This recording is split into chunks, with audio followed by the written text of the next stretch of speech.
Welcome. Cowboy fans and Cowboy haters alike. I'm the G, and I'm the host of Let's Talk Cowboys, where we talk facts. And we got some facts to finish from yesterday. So we're going to finish up with the 49ers.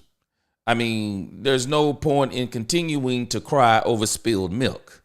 I mean, the San Francisco 49ers beat us, but I refuse to concede to the fact that they spanked us because the Dallas Cowboys gave the game away. Too many opportunities in that game. Too many opportunities in that game that the Cowboys did not take advantage of. I've already talked about the fact that the Dallas Cowboys, right before the half, a minute and a half to go in the second quarter, the Cowboys are in the catbird seat 10-6. And rather than them running, mixing it up with the run, getting creative right there, creating some good situational plays, Mike McCarthy goes into his Dr. Jekyll bag, and next thing you know, we're 3 and out, and we don't even barely take 30 seconds off the clock. Somebody's got to make that make sense to me. We had another opportunity to win in the fourth quarter. We come back 24-30. We get the ball with 3 minutes and something to go. And once again, Mike McCarthy calls up the most trash plays that you could figure that you could ever go to and put his entire team in a situation to where they could not succeed. And we fell short, even though we will talk about this just for a few minutes today. But there was an opportunity to also win that game on the final drive, But I want to continue where we were yesterday.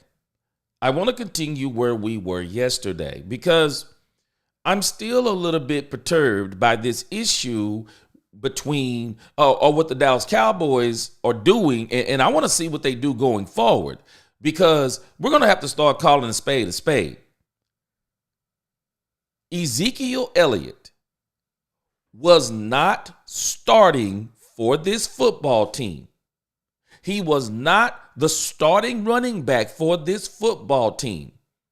And after they win that game against the Pittsburgh Steelers, 20-17, Rico Dowdle's best game of the season, the best running game for the Dallas Cowboys the entire season. It's not even close. Rico Dowdle, 87 yards, a touchdown, and another touchdown in the passing game. Rico Dowdle really earned that number one spot. He showed his versatility. And then the Cowboys come back the very next game against the Detroit Lions after Clarence Hill asked Zeke, like, why are you not in there? And Zeke is looking like a little puppy dog. I don't know. Zeke, you know. We don't have to have a conversation about Ezekiel Elliott being washed, because that's where some people are getting in their feelings. We don't have to have a conversation about him being washed. It's not really the conversation. Conversation is he's not better than Rico Dowdle right now. He's just not. Prove me wrong. He's not. He's not better than Rico Dowdle.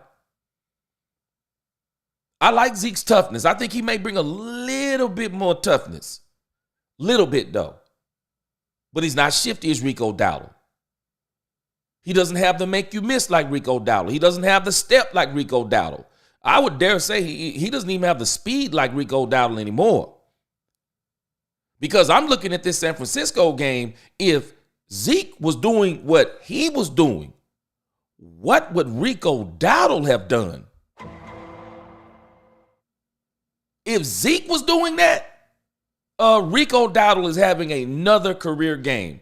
I truly believe that. And so I'm very concerned about this whole issue with the Cowboys and this thing about, I mean, you know what? People can tell me anything they want to. I'm not going to argue with people, but I've already made a video about it. You can check it out on my channel.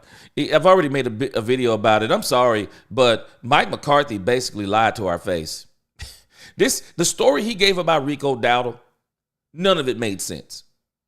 None of it made sense. From Rico Dowdle coming down with the bug, he couldn't exactly pinpoint the time. He comes down with the bug about an hour and a half to 2 hours. Who knows when it was? All of a sudden, it's a medical evaluation. I wonder if it's the same evaluation that they made on Tyler Guyton after he had a terrible game.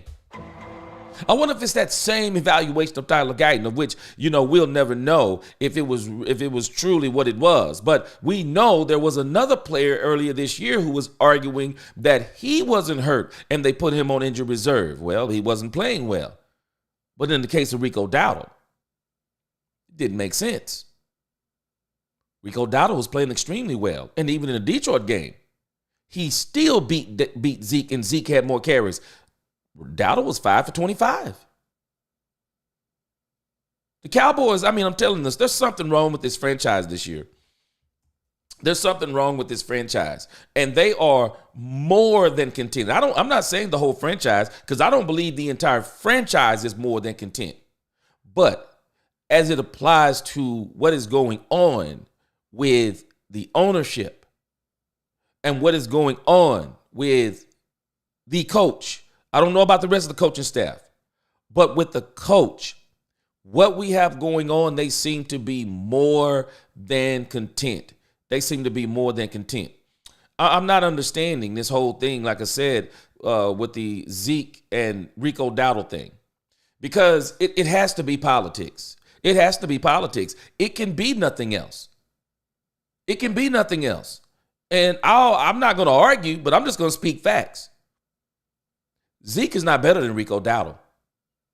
And Zeke did not earn the right to be the number one running back, even though he might not have been listed as RB1, but he played as RB1 against the Detroit Lions. And people are saying it wasn't Zeke's fault because it was bad blocking, bad play calling. I don't care if it's great blocking and good play calling. Zeke, right now,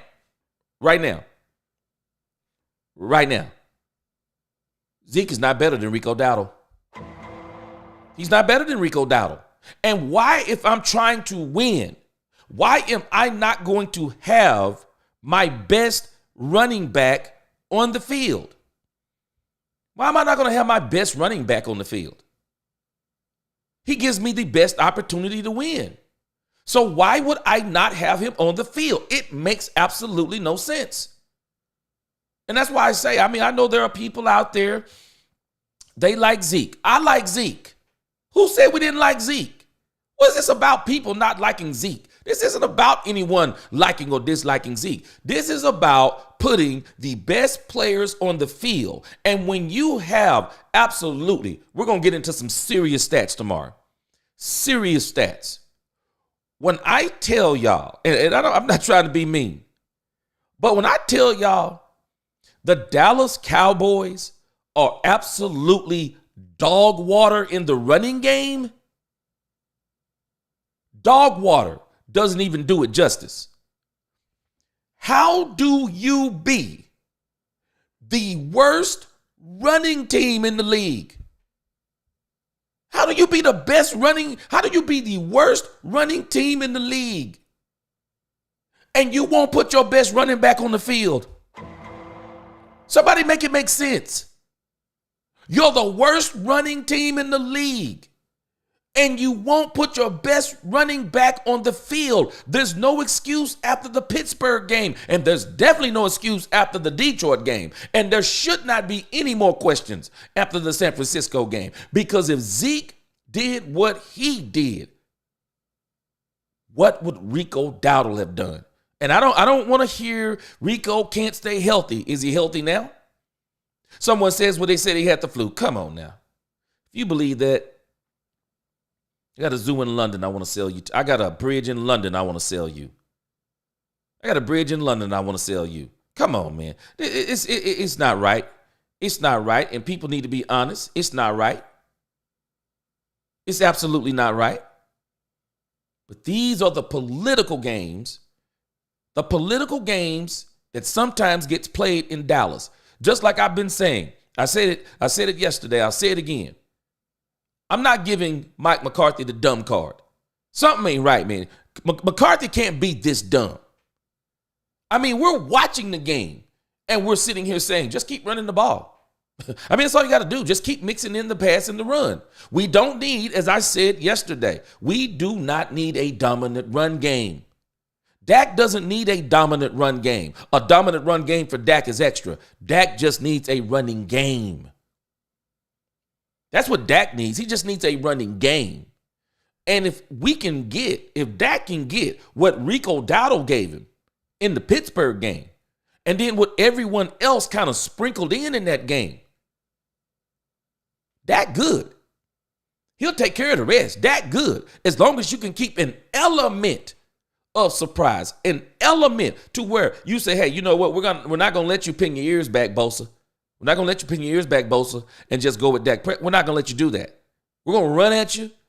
We're gonna chip you. We're gonna put the tight end on your side. We're gonna run sweeps at your side. We're gonna make you understand that every time you totally commit to the pass rush, we're gonna run the ball.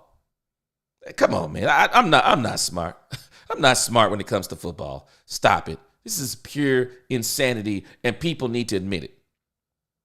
And the reason why I'm saying what I'm saying about Ezekiel Elliott, I want you to look. I mean, stats don't lie.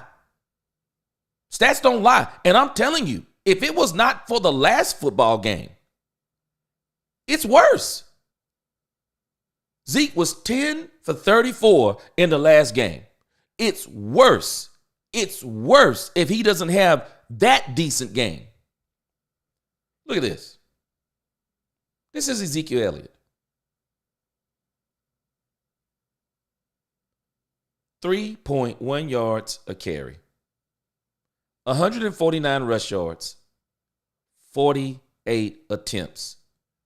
2 touchdowns. This is your number 2 running back. And we're saying he's number 2, but he's not the number 2 running back, at least to me he's not, because they are treating him like he's the number 1 running back, period. End of story. They didn't want their hand forced bringing up Dalvin Cook. They know that, like I said, the fan base been clamoring for Dalvin Cook. When are you going to show us what Dalvin Cook looks like? They know everybody wanted to see Dalvin Cook when you have the absolute worst running game in the league. Let us see what Cook looked like. Okay, we'll let you see what Cook looked like, but we can't put him on the field. We can't let him play and have Rico Dowdle play, because we might see something that is even more alarming. We might actually see that both Rico Dowdle and Dalvin Cook are better than Ezekiel Elliott. And we know Jerry Jones wants to be justified in bringing back Zeke because he already made an argument on the radio talking about Zeke has still got something in the tank. Zeke productive, saying stuff like we're saving Zeke for the stretch run. What? What stretch run? There'll be no stretch run if Zeke's going to be your running back 1. There'll be no stretch run. And that's not hate on Zeke. Zeke can still contribute on your team in different ways. You want him on short yardage? Do it. You want to use him a little bit in the passing game? Do it. Use him in the blocking game? Do it, to where he maybe blocks chips and steps out and he steps into the passing game. Do it. But stop the cap and the politics. He's not an RB1. It is crazy to line Ezekiel Elliott up on a drive and say he is going to be the primary running back. That's not hate on Zeke. I like Zeke. But Rico Dowdle is better. Rico Dowdle is better. And the Cowboys need to stop with the nonsense. Rico Dowdle is better in every sense of the word. Look at this. Look at this. This is on limited opportunities. I believe that if the Cowboys would have let Rico Dowdle after that Pittsburgh game, I believe if the Cowboys let Rico Dowdle continue to be the RB1, start him in the Detroit game, I bet you that Detroit game looks different. I bet you they don't run off and I bet you they don't score 47 points. The game looks different. You know how I know? Rico Dowdle was 5 for 25 in that game. Y'all got to make it make sense to me. Somebody got to make it make sense. Look at this. I'm just showing you. I'm showing you proof in the pudding. Let's talk, Cowboys. Let's talk. Look at this. I'm showing you proof in the pudding. Anybody who want to argue, you're going to argue with yourself. because these stats not lying. Look at Rico Dowdle, the Pittsburgh game. This dude, 20 for 87, 4.4 yards a carry. Look at this. The Detroit game, he was 5 for 25. What? What do y'all think happens if he starts? Let's just say against the Detroit Lions. If you would have just gave him the same amount of carries that you gave him against the Pittsburgh Steelers, if he gets 5 yards a carry, he's at 100 yards. If he only gets the 4.4 yards a carry, look at this. He's at 87 yards. Make it make sense. Make it make sense. It makes no sense. It's nonsense. And anybody making excuses for it, you're not being honest. You're not being honest. Rico Dowdle is better than Ezekiel Elliott right now. We're not talking about Zeke in his rookie year, y'all. I know some of us got revisionist history. Well, what about Zeke? We're not talking about Zeke in his rookie year. We're not talking about Zeke pre-first contract year. We're not talking about that Zeke. That's not the Zeke we're talking about. We're talking about the Zeke that we cut to save all that money under the cap because he was not the same Zeke. We're talking about that same Zeke who went to the New England Patriots. Yes, he was productive, but he was not dominant. We're talking about that same Zeke who has been running for 3-point-something yards per carry for the last 3 seasons. We're talking about that Zeke. Look at Rico Dowdle. Look at Rico Dowdle. Make sure we know who this is. This is Rico Dowdle. Let's look. Rico Dowdle, 4.2 yards per carry, 246 yards on 59 attempts. He's better than Zeke. That's not hate on Zeke. He's better than Zeke. He's running behind the same line. You can tell me it's the run scheme all you want to. I will agree with you to a degree. But guess who's running behind the same blocking scheme? He's running behind the same run scheme. He's with the same coach. He's with the same line, the same quarterbacks, wide receivers. It's the same guy. He's just better than Zeke. And that's why I'm telling people. Jerry has been telling people over and over and over. How many times does Jerry have to say the same thing and people believe him? Jerry's content with what he's doing. He's content with the players that he has. He's content whether they win or lose. He's content playing these politics. He's content with all of the things that are going on because there is no way that any coach on that team, and if any coach on that team has looked at tape over the last 7 games, and if one of them said, I think Zeke ought to start, get out. You're fired. Get out. You're absolutely fired. You know nothing about football. You're not even honest with what you're looking at on the field. Get out of here. You're fired. If any one of those coaches came to that conclusion, you're fired. But I don't believe those coaches came to that conclusion, honestly. I don't believe they came to that conclusion. I believe everybody on that staff knows Rico Dowdle is the best running back on that team. They won't say it, but he is. But they won't say it because they don't want to hurt Jerry Jones' feelings. Because Jerry Jones was the one who wanted to bring Zeke back. Zeke, we didn't want to let him go the first time. Stop it. You shouldn't have paid him the first time.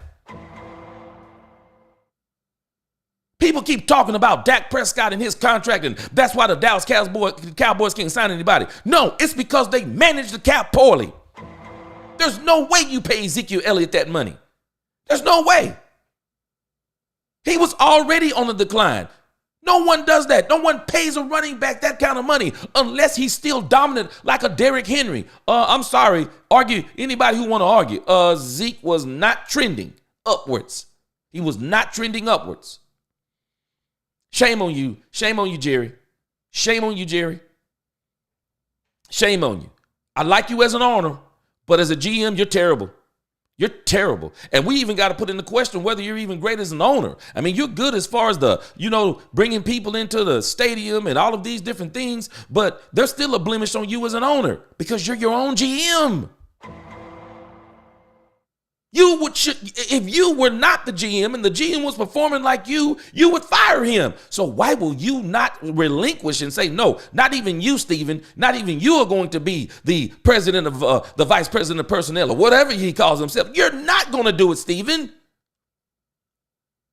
We're going to let Will McClay take this over and let Will McClay even work in free agency for us, work out trades. If the man is that good at evaluating the draft, what would he look like if we were allowing him to work in free agency and in and in the trade game? Both of them need to be fired. Both of them. What's up, Buddha? Dead last rushing average, 74 yards per game. Shaking my head. Next is the Raiders with 79 per game. What? Buddha, make it make sense. We're the worst team in the league, and we want to start the second best running back on the team. And if we're not careful, he may be the worst running back on the team. What are we doing? What are we doing? I'm telling y'all.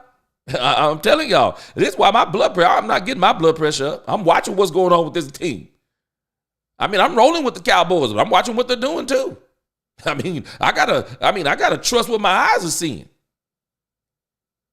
Mike McCarthy could tell us about a tape. I'm watching the tape. This was his defense against Troy Aikman. I'm watching the tape. I'm in practice. I'm calling the plays. I'm in the game. Well, you can tell me all them things, but our eyes are not lying on those televisions, bro. We watching that thing in 4K now. We ain't watching this on little bitty TVs. We watching this thing in 4K. And even if we're watching it on the smartphone, we watching it in high definition. Stop it. It's craziness. This is craziness. And so I know there's a lot of Zeke apologists out there. I mean, I like Zeke too, but I'm just being honest. Zeke's not the best running back on this team. And if we're being real honest and we let Dalvin Cook get some more snaps and let him really get acclimated into this offense, I think there's something that none of us or the Zeke apologists may not want to accept. Zeke's not even the second best running back on this team. No hate on Zeke. But man, sometimes, man, you know what? Sometimes, I think about this sometimes. We'll have a player that everyone is talking about in a certain manner. And I want us to understand when we're talking about a player in a certain manner, sometimes it's the coaching's, it's the ownership and it's the coaching staff fault. Because they're the ones who have set this certain player up in a position to where he really can't win. The coaching is bad. The coaching is bad. The players around him, they're not really that good. Maybe they're all rookies or young team or, all of these different things. And, that player is getting a lot of criticism. But the reality is I don't fault Zeke. That's why I'm not talking bad about Zeke. I'm stating facts about Zeke. I'm not mad at Zeke. Zeke didn't start himself. Zeke didn't put himself on the field. Jerry Jones made that decision. I don't care what anyone says. Mike Fisher, anyone can tell me anything they want to. I am not going to believe that those coaches who are watching tape, watching Rico, watching Zeke, you cannot tell me that if they are watching the film, if they're watching the practices, and so if one of them fixes their mouth to say, Zeke is better than Rico, he's equal with Rico, get out. Get out of here. You're fired. I wouldn't even tolerate it as a coach. You're fired. Your opinion don't even matter to me. You're fired. Because there has to be something wrong with your eyes. I'm telling us. It isn't Zeke's fault. Yes, Roberta. This is Jerry's ego on full display. Well, I brought Zeke back, and as like a dragonfly sits on a lily pad. We don't want to hear all that stuff. I mean, we like you, Jerry. I like you. I'll defend you as an owner, but as a GM, X's and O's, Jerry, you're killing this team. And that's why I keep telling y'all, I got a video I'm going to drop on Friday. I'm going to drop a heavy video on y'all on Friday. And maybe, it'll be Friday. y'all better prepare yourselves. I've already prepared myself. Y'all keep on thinking Jerry Jones gonna get rid of Mike McCarthy. Keep on thinking that. Keep on thinking he gonna get rid of Mike McCarthy. Keep on thinking it. There's something not right with this franchise right now. There's something not right with this franchise. And of course, we know what it is. It's Jerry Jones. But it's something even more nefarious going on right now with Jerry Jones. And there are people who are fighting about it on X, and they're saying it makes no sense that Jerry is blowing it up. No, it's not blowing it up. I explained this. It's called an implosion, a self-demolition. You don't blow it up to where it explodes. See, they already did that part of the game. They've already cleared the groundwork. They let go of all those players from last year. The Stephon Gilmores, the Tyron Smiths. I mean, they've let go of all these guys. Now they're going to let it implode. They're going to let the record. And we got to see how it's going to end. I still say that if they get healthy, and if Mike McCarthy can stop sitting on his hands and get a little bit creative, Dak Prescott is good enough to still get you to 10 wins. I mean, people do not understand. Dak is really that good. He's really the only reason why they're not 0-6. 0-7 now. Because there was a guy arguing on X.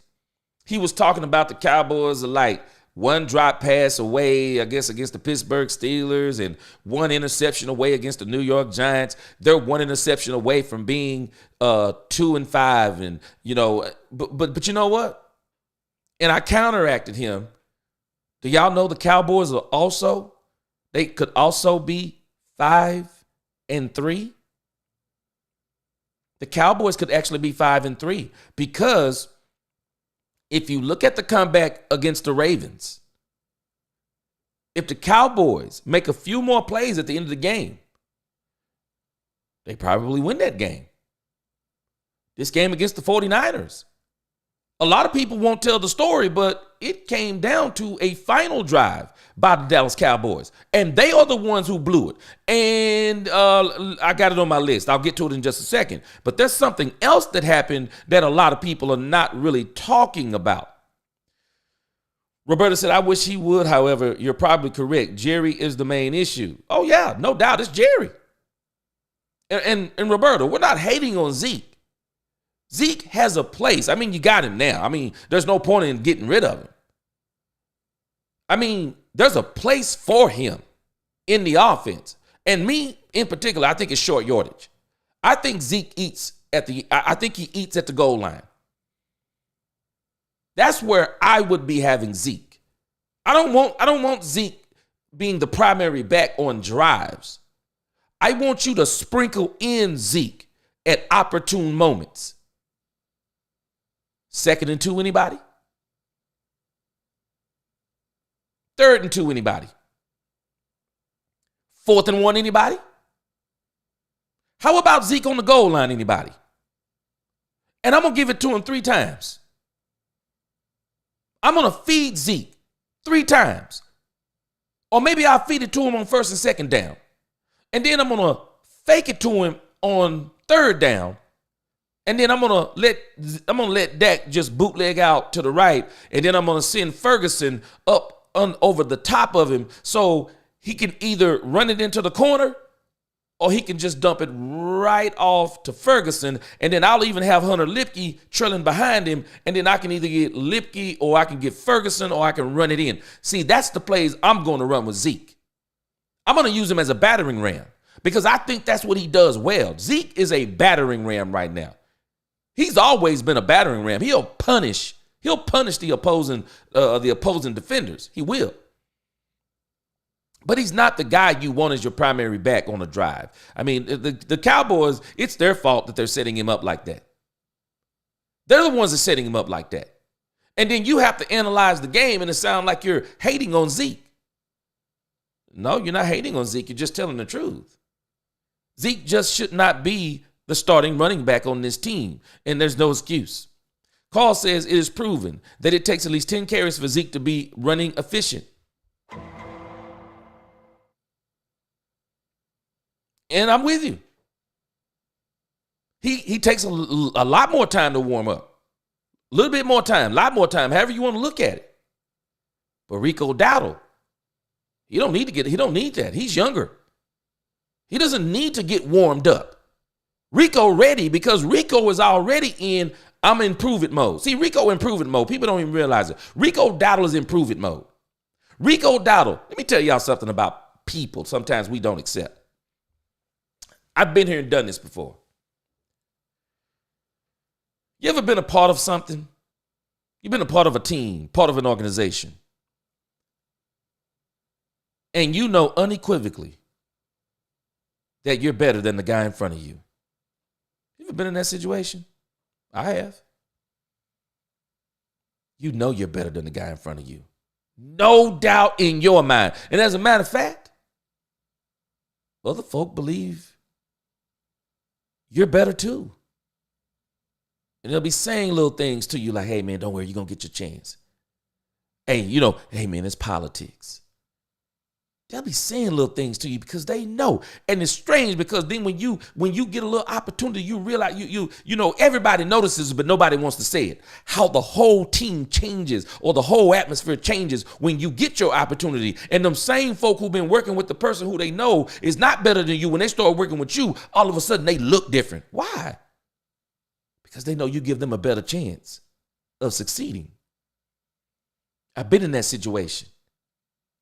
Rico Dowdle is in prove-it mode because he respects Zeke. Zeke's a great guy. I'm telling you, he's a great guy. There's no doubt in my mind Zeke's a great guy. But Rico Dowdle knows he's better than Zeke too. And that's why every time Rico touches that ball, he wants to prove he's better than Zeke. Not as an insult, but it's just the facts. He wants to prove he's better than Zeke. So the Cowboys, they're making a crucial mistake because as bad as they are in the run, they need Rico Dowdle. They need Rico Dowdle. And if Rico Dowdle is going to get hurt, well, I'm just telling you then, for me, if I'm the coach, well, then Rico Dowdle is going to get hurt because Rico Dowdle is about to be my starting running back. And the game plan is simple. I'm going to give Rico Dowdle, I'll give him 20. I'll give him 22 carries. And I'll tell you this, Carl, I would even be willing. I'll give Rico 22. I'll give Zeke 12. I'll give Zeke 12. Because if I got 65 plays, this is the ideal situation for me. Dak Prescott only throws the ball 25 times. That's the ideal time. I'll show you on another video. I'll show you in the future. When Dak throws the ball 25 times or less, he's almost unbeatable. He's almost unbeatable. Because now he's back in his element. Play action pass. Now you're going to see, if you get some run going, you'll see separation. You'll see wide receivers getting wide open. You'll see tight ends getting one-on-one matchups, mismatches against linebackers. You'll see those things. The run game is what's missing.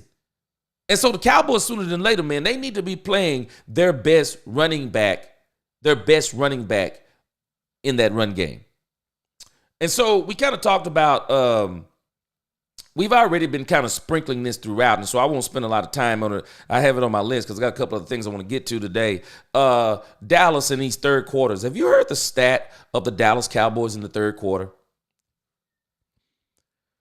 You want to talk about a team that is in desperate need of coaching? I'm just not talking bad about Mike McCarthy. I got a lot of respect for him. But we got to talk facts. Mike McCarthy has been like this since he's been with the Cowboys. People may not realize that the Cowboys were front runners in those seasons where they were 12-win seasons. They front ran a lot. I mean, people were actually calling them front runners because it was simple. They would get in front of you, and then Dan Quinn, with all of his exotic blitzes, would unleash these guys on you. So they have been a front-running team up until this season. Up until this season.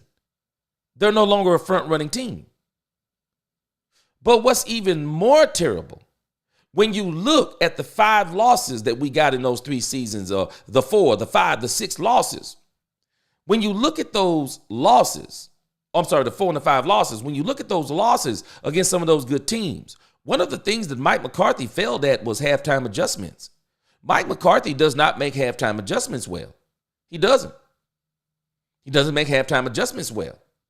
And so because he doesn't make halftime adjustments well, they come out flat in the third quarters. I'm about to give you a staggering stat. The Dallas Cowboys in the third quarter, y'all ready for this? They're getting outscored 61-19.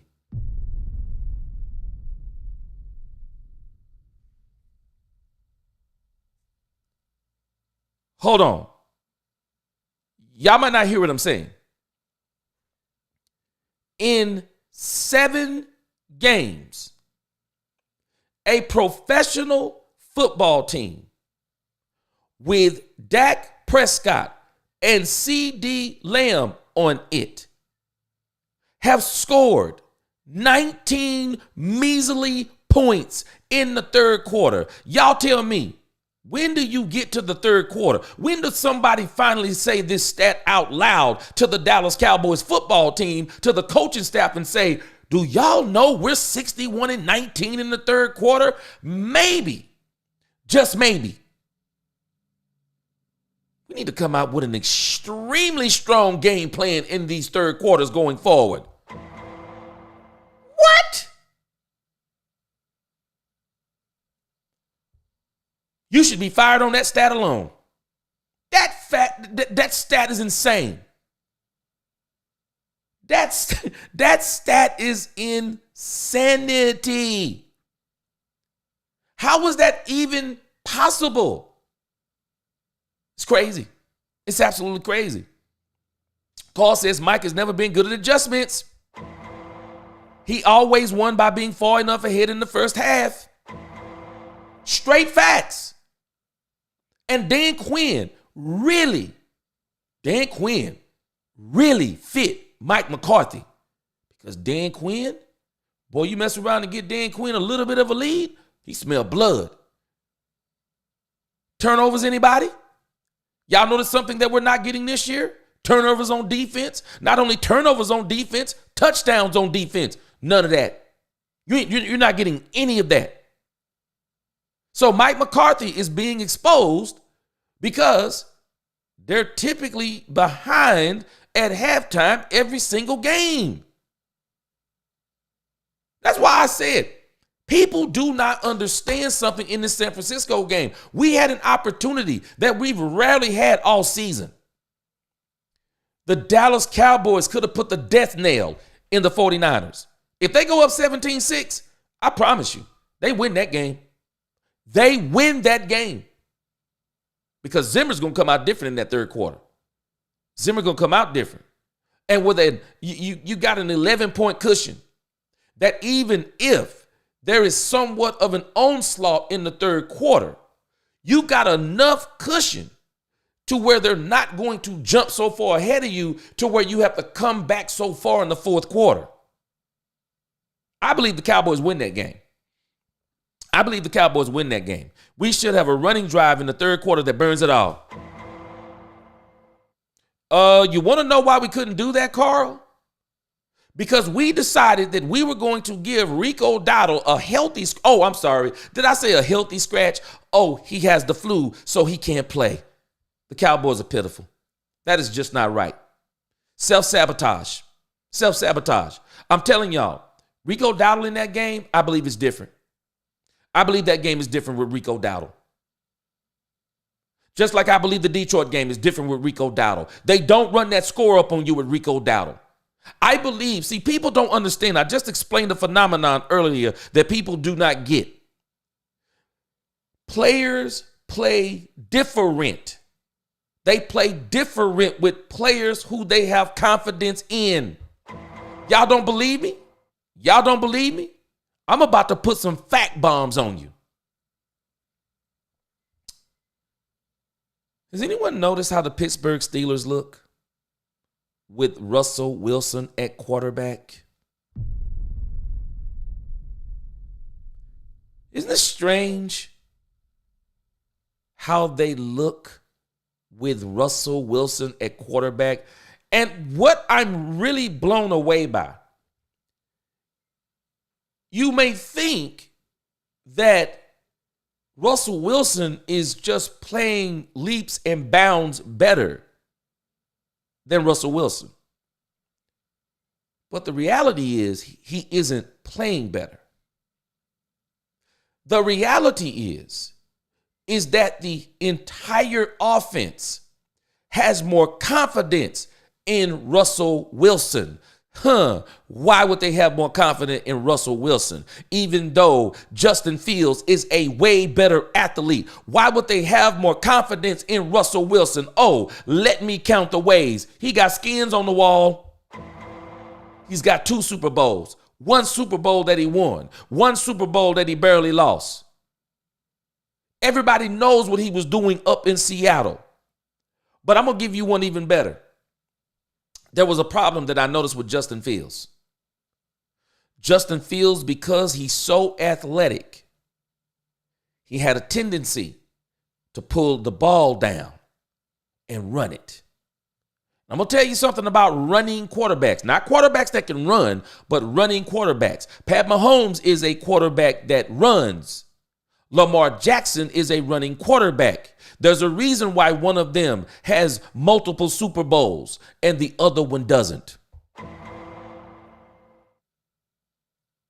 Lamar Jackson is way more athletic than Patrick Mahomes, but Patrick Mahomes is a better quarterback up here than Lamar Jackson is. Do y'all know Lamar Jackson can throw the ball farther than Patrick Mahomes? Lamar Jackson has a cannon on him. I bet you can throw that thing flat-footed 80 yards. No problem. But Patrick Mahomes can place that ball in places that Lamar Jackson cannot place that ball. He thinks, and Lamar Jackson, don't be fooled by his country drawl. That dude is not dumb. You don't make it to this level and be dumb. Lamar Jackson is not dumb. He's a very smart quarterback. He knows what's going on. That's no knock on him. Patrick Mahomes got Andy Reid. And when you got Andy Reid, and Andy Reid is going over defenses with you, when Andy Reid is going over plays with you, when Andy Reid is your coach, you see the game differently than Lamar Jackson, Dak Prescott, Josh Allen, Joe Burrow. You see the game different. And so with Patrick Mahomes, that team they have a lot of confidence in, that we know he can make every throw at any minute. And then if we need him, he can make a run. He can do what we need to do. So let's take this back to Russell Wilson and Justin Fields. With Justin Fields, this is what we know about Justin Fields. If it get a little hot in the pocket, Justin Fields pull it down and run. You notice what Russell Wilson is doing? He's not running up the field. Russell Wilson is doing what Russell Wilson has always done. He's running horizontally. He's running with his head facing down the field. He's throwing the ball downfield when Justin Fields would not do it. And you know what's even crazier? Some of those passes aren't even accurate. They're underthrows. But the wide receivers, y'all, watch this, because he's willing to throw the ball to them. They're saying this is better than what Justin Fields was doing. He wouldn't even throw it to us. Hey, if you're going to throw it, Russell, I'm going to make every effort to get it. Some of these completions that Russell Wilson is making, they're effort plays. They're not pinpoint accuracy by Russell Wilson, but the team is more confident in Russell Wilson. That's why they're winning games. Let's take it all the way back to Dallas. You're going to put the second best running back on the field? And you think that offense is going to play the same, block the same? We don't understand. We don't understand the psyche of men who play team sports. And this is why I'm questioning a lot of the things that the Cowboys are doing. I mean, it doesn't make sense. I just can't accept that this is ineptness. I can't accept that this is just a person that is so dumb. No, you can't. You can't. This can't be true. I don't work in professional sports. That's not what I do. I don't have an analytic team that Mike McCarthy relies on so heavily. I'm not watching heavy doses of film every week. But I just know what I see. I know what I see. And I understand how people operate. Because I'll just tell you, even me, I will perform different around somebody who I'm supremely confident in. I perform different. Because now I say, man, you know what? I can be the best I can be now because this dude right here, boy, he about to do the thing. He about to do the thing. I don't have to take away from what I do to supplement what he can't do. Now with this dude, he going to give me the opportunity to be the best that I can be. So now I can flourish. Now I can ball. Now I can do what I do. Something's wrong. Dallas need to stop this political game stuff. Gene Ward says, child, I came in too late to the party, but I already speaking truth about Patrick, Lamar, and Justin. I'm telling us, Gene. I'm telling us. There's a difference, and people perform different when they have confidence in the person who they're on the field with. It's the same thing in football. You can take this away from football. You can take it to a job. You can take it to a military force. You can take this to anything you want. When people know they have the best people around them, they perform better. They perform different. The mentality is different. And so the Cowboys need to understand something. If I'm seeing it, then what do you think other people are saying?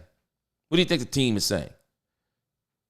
And I'm telling us, not running the ball in the third quarter, not having Rico Dowdle out there running the ball in the third quarter, this is killing this football team. And unless they start saying we're putting this, until they say we're going to put the best running back on the field, and we're going to commit to running, we don't need, I'm telling us, as much as I would have loved to have Derrick Henry,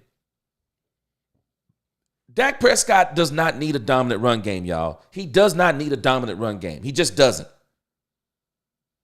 Dak just needs a running game, period.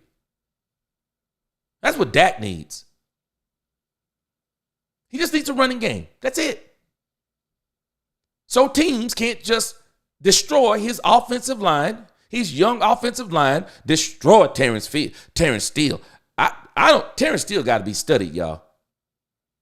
I do not know what is going on with Terrence Steele. But this dude, if you just look at him on tape, man, they taking this dude's lunch.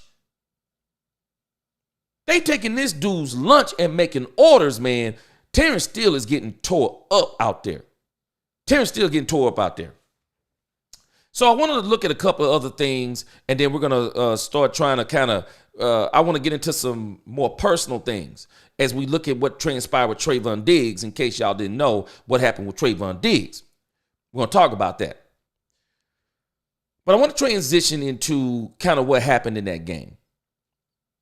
Because I've already talked about this issue of them with their last drive in the second quarter, where I think they could have went up 17-6, 13-6 minimum, changes the whole complexion of the game. I've already talked about that fourth quarter drive. But now I want to mention something else in that happened in that drive that people may not realize. You know, it's kind of funny sometimes when you talk about football games. Because sometimes people will look at a game and they don't really look at the game. They catch the highlights and they just look at the score and they listen to what the pundits, the talking heads say on the 3 and 4 letter networks. And to them, the conclusion is Dak sucks. He's got the best team in the league. He's just not taking advantage of it. Mike McCarthy is not as bad as people say. The defense is really good. I mean, you would believe all kinds of things if you did not actually watch the game. But something strange happened in that game that people don't want to talk about. Dak Prescott made about 3 throws 3 throws in that game, and 2 of them in particular, that if those passes are caught, we're having a different conversation. Do we not realize that Cavonte Turpin, Dak Prescott dropped an absolute dime on Cavonte Turpin running up the left sideline? Cavonte Turpin dropped the ball. People do not understand that if we're just talking about that play, if Cavonte Turpin does not drop that pass, if he doesn't drop that pass, do we realize that the Cowboys continue that drive? They continue that drive. And this game is more than likely different. It's unbelievable. It is unbelievable. Let me see if I can pull that play up. That's what I was looking at here. Let me see.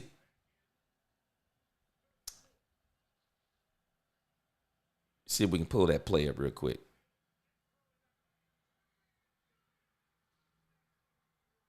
If I can't find it, I'll bring it up on the next time. I meant to do that before I got on. But I'm telling y'all, we do not understand that football is a game of inches. And the difference in the Cowboys losing that game was simply Cavonte Turpin not catching a pass up the sideline. Absolutely crazy. We're having a whole different conversation. Cavonte Turpin catches that, man, we're in 49er territory. We're in 49er territory. The game is different. No one's saying anything bad about, they may be saying a few things bad about Dak Prescott, but at the end of the day, guess what everyone says? Dak Prescott does it again. After throwing 2 interceptions, like he had, 2 turnovers against the Pittsburgh Steelers, he came back, and what did he do? Fourth quarter heroics, Dak Prescott wins the game. All of a sudden, Dak Prescott, everyone says, that's a $60 million game. He dug him into a hole, and he dug him out. Well, he almost did it again. And if Cavonte Turpin catches that pass, y'all, we're having a whole different conversation again about this Dallas Cowboy team, because guess what? They're 4-3. And nothing quiets people like winning. Nothing quiets people like winning. There's more to talk about when the Cowboys lose than when they win. The one thing about it, if you're a Dallas Cowboy content creator, the one thing you know you're going to be able to do with the Dallas Cowboys, if they lose the game, you're going to have a whole lot of content. And a lot of your content is not going to necessarily be about the Dallas Cowboys. It's not going to be about the Dallas Cowboys winning the game or losing the game. It's going to be about you defending the Dallas Cowboys. Okay, so here it is. I got it up right here. And I'm going to keep the sound down, and I don't want to get copyrighted. But I want to show you 2 plays. 2 pivotal plays in this game that changes this game if they go different. I want you to see this. There's not just 1 play. There's 2 plays. And there's actually not just 2 plays. There's 3 plays. Y'all tell me, did y'all think that play in the right end zone, in the end zone on the right side when the 49ers scored, I think it was their last touchdown, do y'all think that was a pick play or not? Because to me, that looked like a bona fide pick play. That should have been a flag. And they didn't call that flag. And, at the same time, in that instance, I don't know if the 49ers still don't score, but that was a pick play and they should have called it. But this is the play I want to call your attention to. This play changed the game also. I want you to watch Cavonte Turpin here. And I find it to be so funny that Cavonte Turpin is the very one who called Troy Aikman fake when Troy Aikman was talking about their route running and all of those things. I want you to see what Cavante Turpin does after all that talking. That's why I say, man, if you're going to be a talker, you better be a performer. Boy, you better be a Muhammad Ali. You better be a Michael Jordan. You better be a person that can talk trash and back it up. Watch this.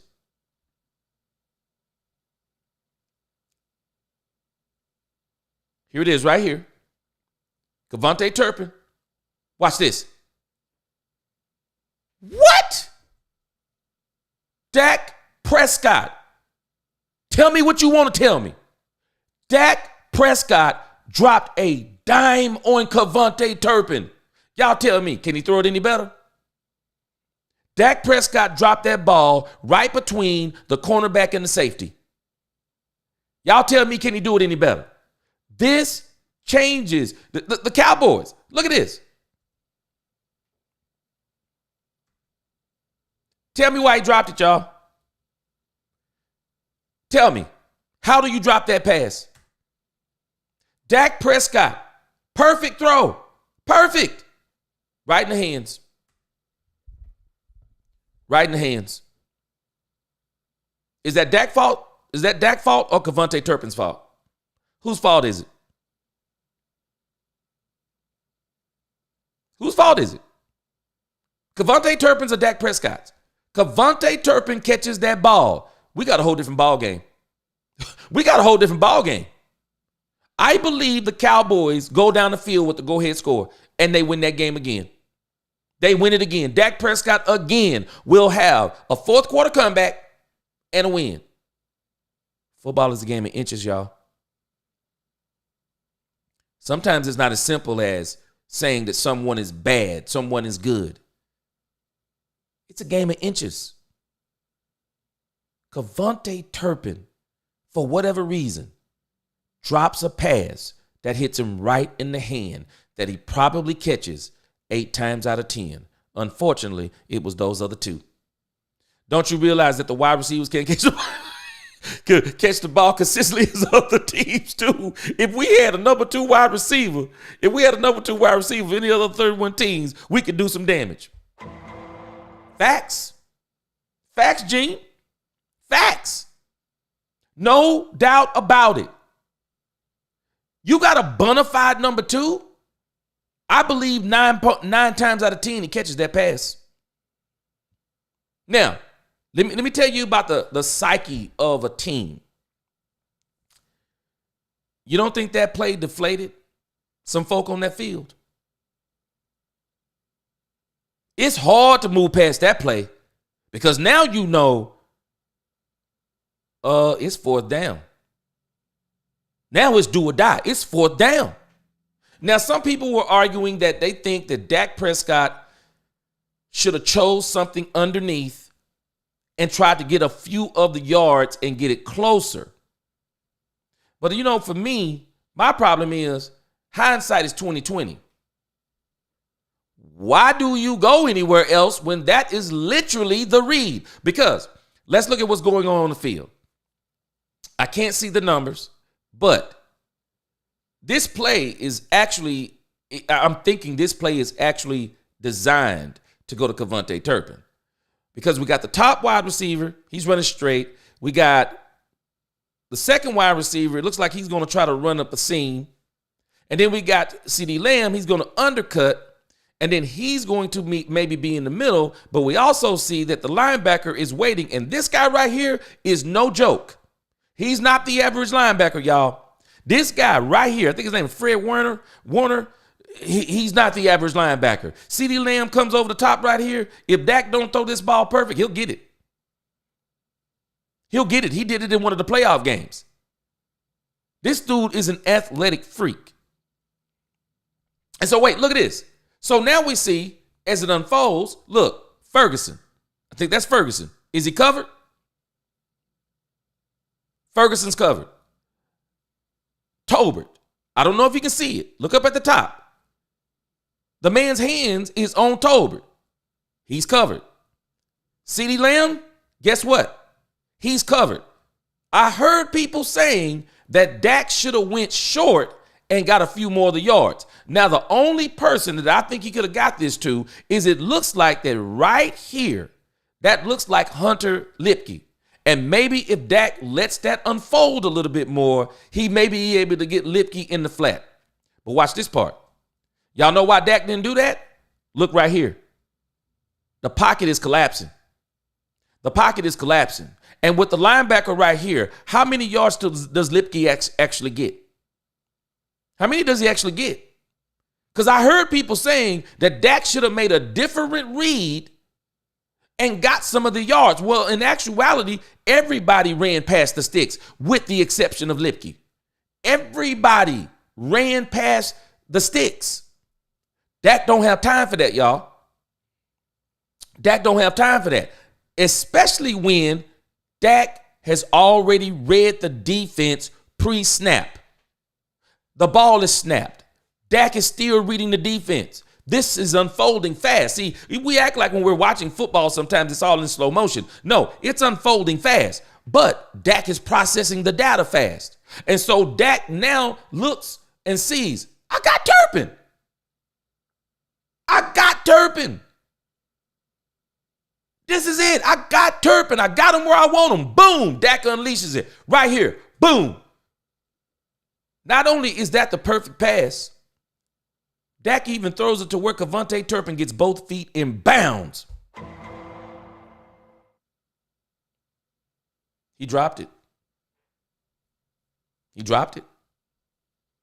And rather than us talking about Dak Prescott and what a great job that was, he brought him back. We take him to 4th and 10. There's another play on 4th and 10. Let's look at it right behind it. 4th and 10. Let's watch this. The referees obviously did not want the Cowboys to win either. Look at this. Dak rolls out to the right. So, the question is this pass interference? I believe that it is. I believe that this is pass interference. But just like that pick play the San Francisco did, they don't call this pass interference call. They don't call it. And so, again, this is a game of inches. This is a game of inches. If they make that call right there, guess what? The drive continues. We're having a different conversation. The drive continues. Now, where I fault Mike McCarthy, if you look on the screen, where I fault Mike McCarthy is that the time says 2:43. We know it's 4 down territory, y'all. We couldn't have fit 2 runs in there. Just 2. Could we have fit 2 runs in there? Because I believe in this situation where the 49ers are already reeling and they think that you're going to try to go down the field. That's what they're thinking. You're going to throw the ball 4 straight times, which is what you did. What if you run the ball on 2nd down? What if you run it? We're talking about Dak should have went shorter when there was no shorter with those trash routes that he has them running in this situation. Because to me, if I'm a coach, I'm always going to have a safety valve for my wide receiver. Always. I'm always going to have a guy that's only going to run maybe 5 to 7. I'm always going to have that guy. I'm always going to have that guy that's maybe drifting with the quarterback. I'm always going to have that guy that's on his side to where he's a right-hand quarterback. I'm always going to have a guy on that side. Underneath. I'm going to do that. But what do I know? I'm just a YouTuber. But I'm telling us, with this play design and these play designs, they put Dak Prescott in a situation to where he's either got to make something happen, buy some time, or throw it away. Throw it away. Because the one thing that I say is that you don't put the ball in the hands of referees. You don't put the ball in the hands of referees. What you do is you try to come up with good play designs so you don't have to worry about this nonsense, this type of stuff right here. You can just win games straight out. But when you're doing nonsense like the Dallas Cowboys are doing, and people, some people are acknowledging it. and others are not. But I'm telling y'all, football is a game of inches. And what changed that football game? It's not as poor play as people think. Because this is why I keep pushing back on this whole notion of Dak don't have the players. He doesn't. But Dak is really showing he's good enough that even with these players, if you'll give me the right plays, I can still make it happen with this team. Just give me the plays. Put me in the situations to where I can win. And if you look at that last drive, they didn't do that.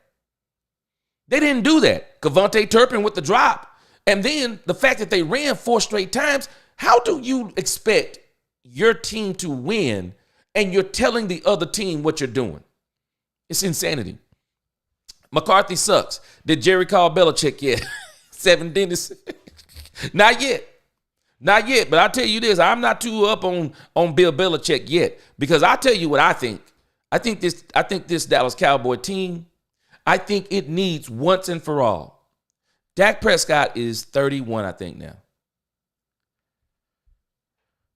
I just want to see Dak Prescott once and for all with the kind of coaching that Patrick Mahomes has.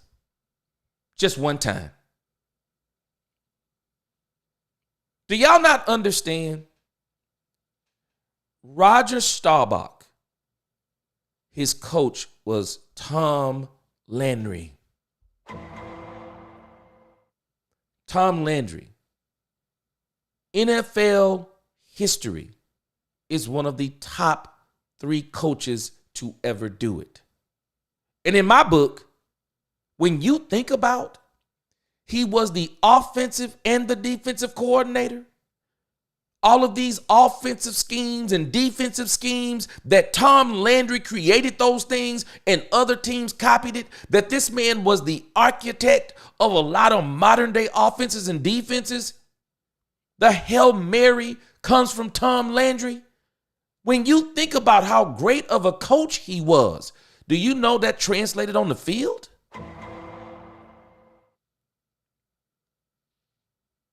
Let me give you another one. Do we not realize Jerry Jones and Jimmy Johnson surrounded Troy Aikman with some of the best coaches to ever coach in the game? We're talking about the 92, 93, 94. Can't talk about them 94, 95 when Barry Switzer came on. But when we talk about them 92, 93 Cowboys, when they went back to back, we talk about them players. We ain't talk about them coaches. Them coaches collectively. Now, when they went off on their own, it wasn't quite right. But collectively, Troy Aikman had some of the best coaches that anyone would ever want around them, including the head coach. I just wish Dak Prescott could experience that.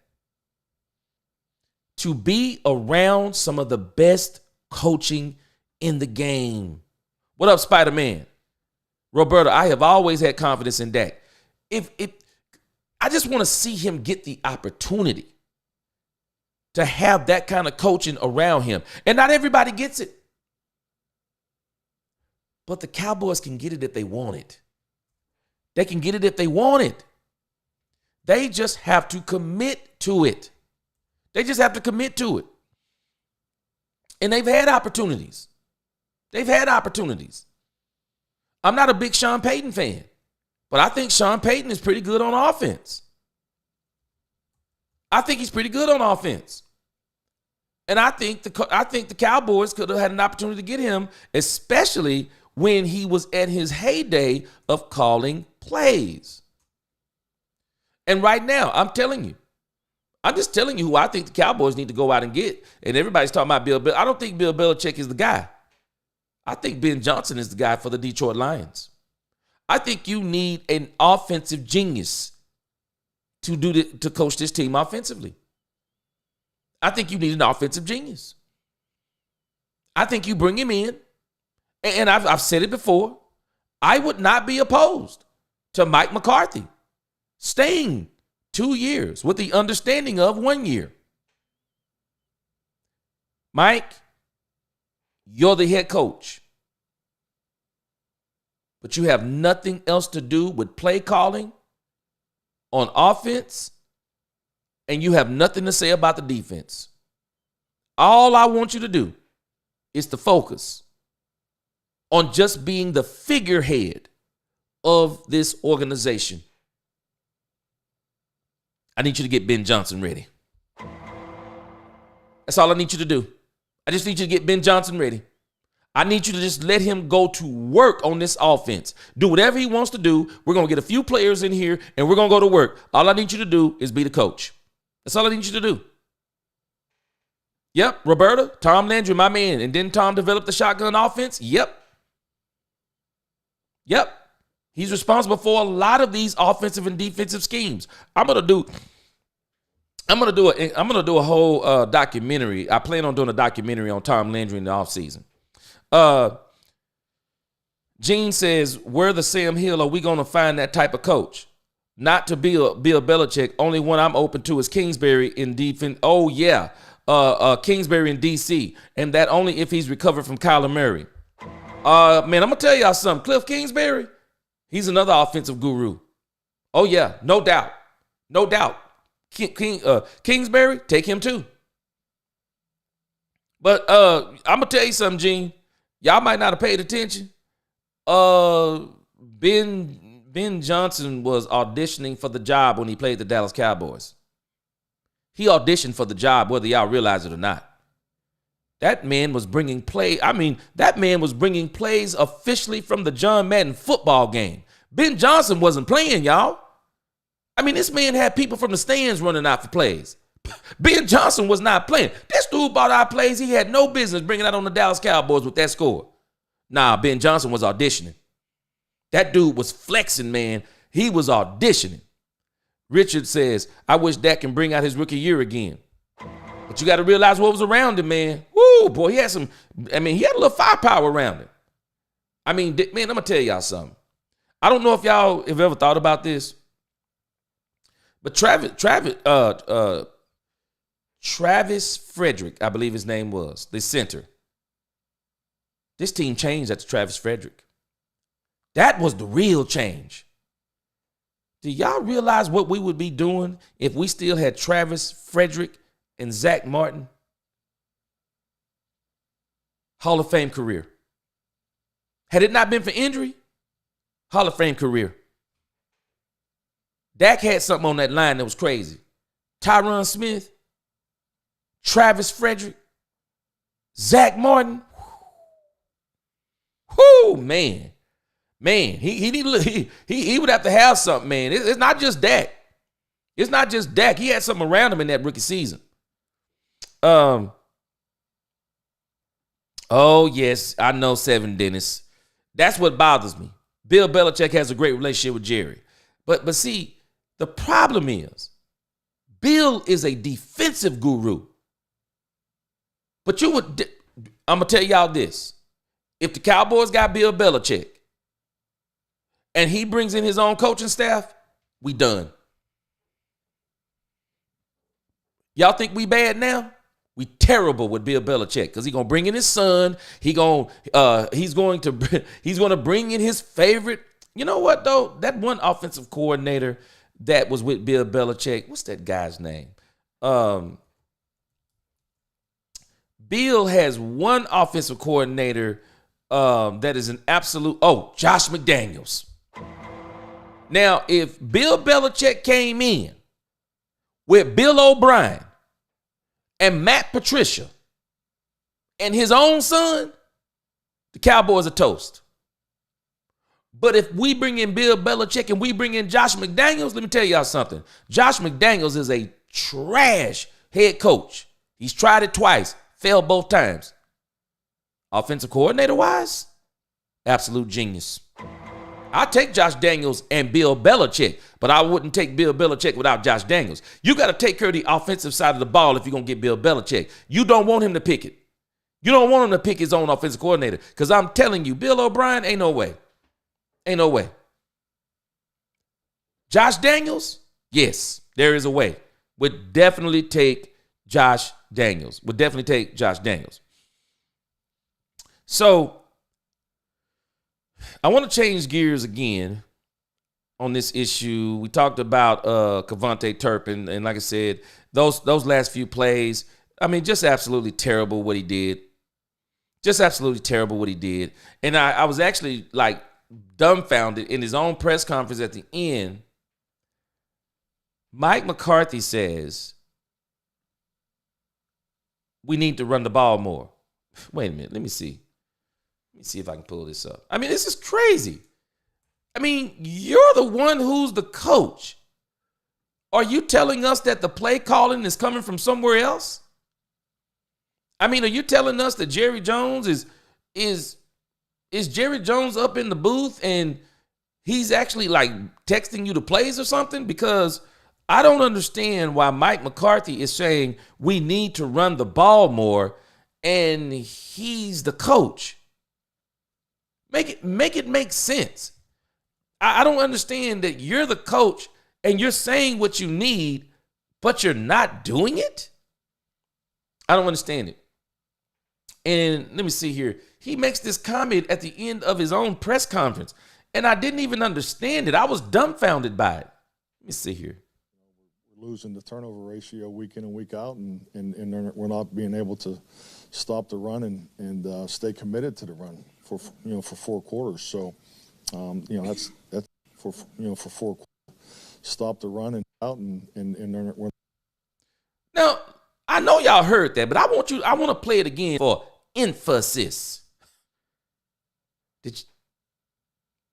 Are y'all listening to Mike McCarthy saying they need to do the things that he's in control of? Let me hear this again. We're not being able to stop the run and stay committed to the run. Whose responsibility is it, y'all, to stay committed to the run? Isn't that Mike McCarthy's responsibility? For 4 quarters. So, Who told you to stop running the ball in the third quarter, Mike McCarthy? Who told you not to run the ball on the last drive, Mike McCarthy? Did someone send you a message and say, don't run the ball? So if we need to stay consistent with the run and you're the head coach / play caller, who does that fall on? That's how we have to play. That's how we're going to play. So we need to be better at it. I have a hard time, as much as I like Mike McCarthy, y'all. I just have a hard time believing him. And not because I don't like him. I mean, this press conference alone, it was like Mike was just telling lie after lie. You're responsible, Mike, for the things that you're talking about, minus stopping the run. That's Zimmer. But he did his job for the first and the second quarter. Fourth quarter. Where Zimmer lost control is in the third quarter, and you didn't help him. You didn't run the ball.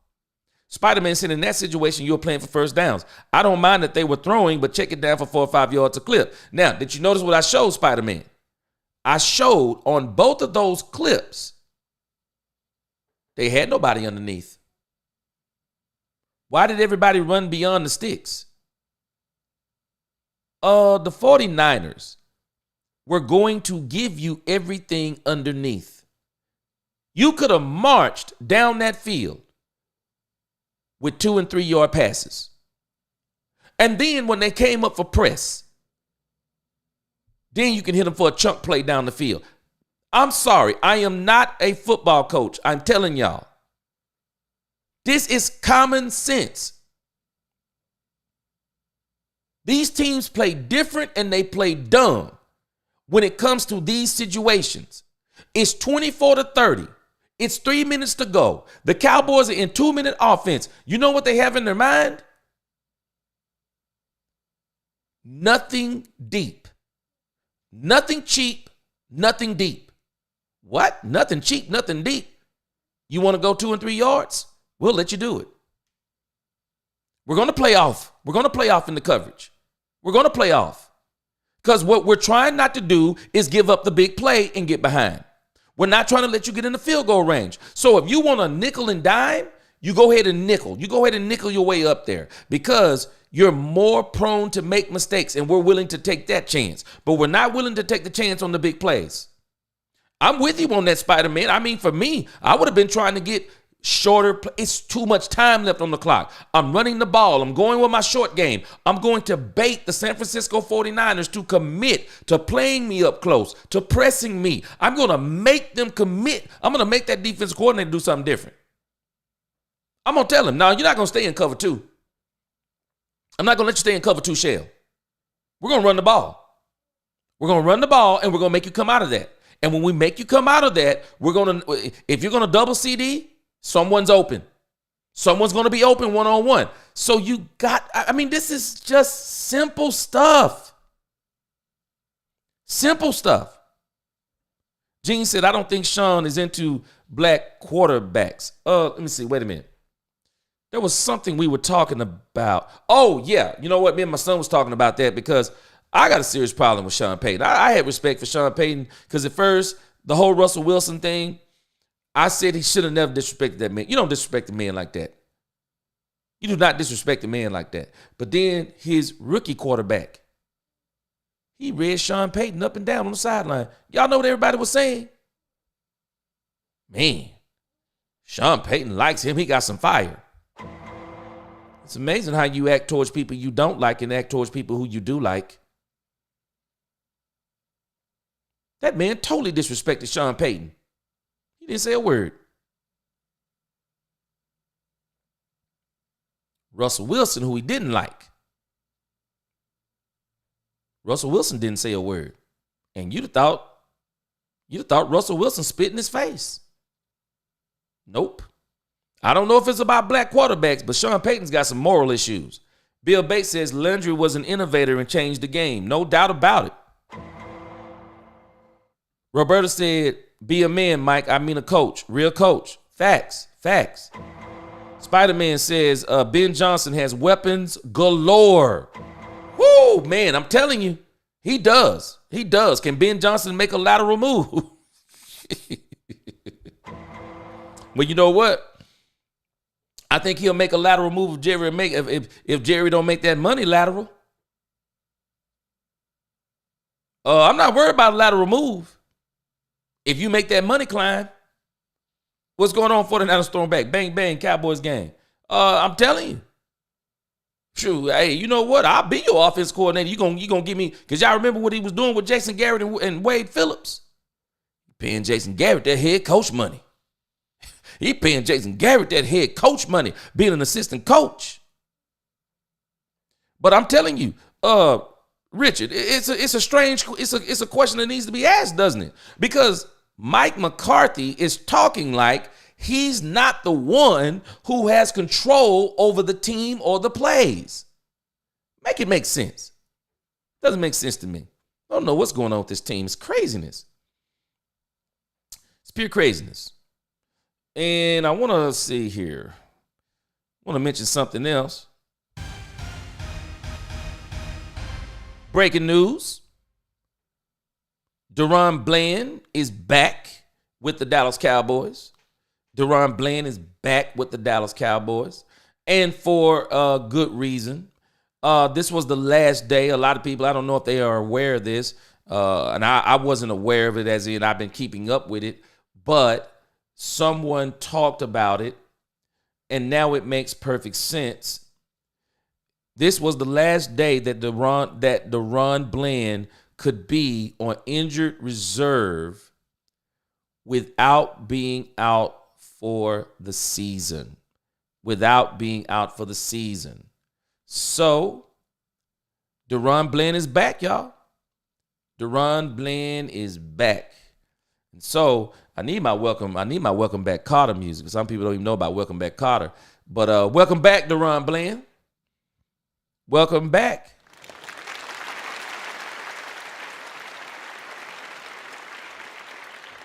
DaRon Bland should play against the Alanta Falcons.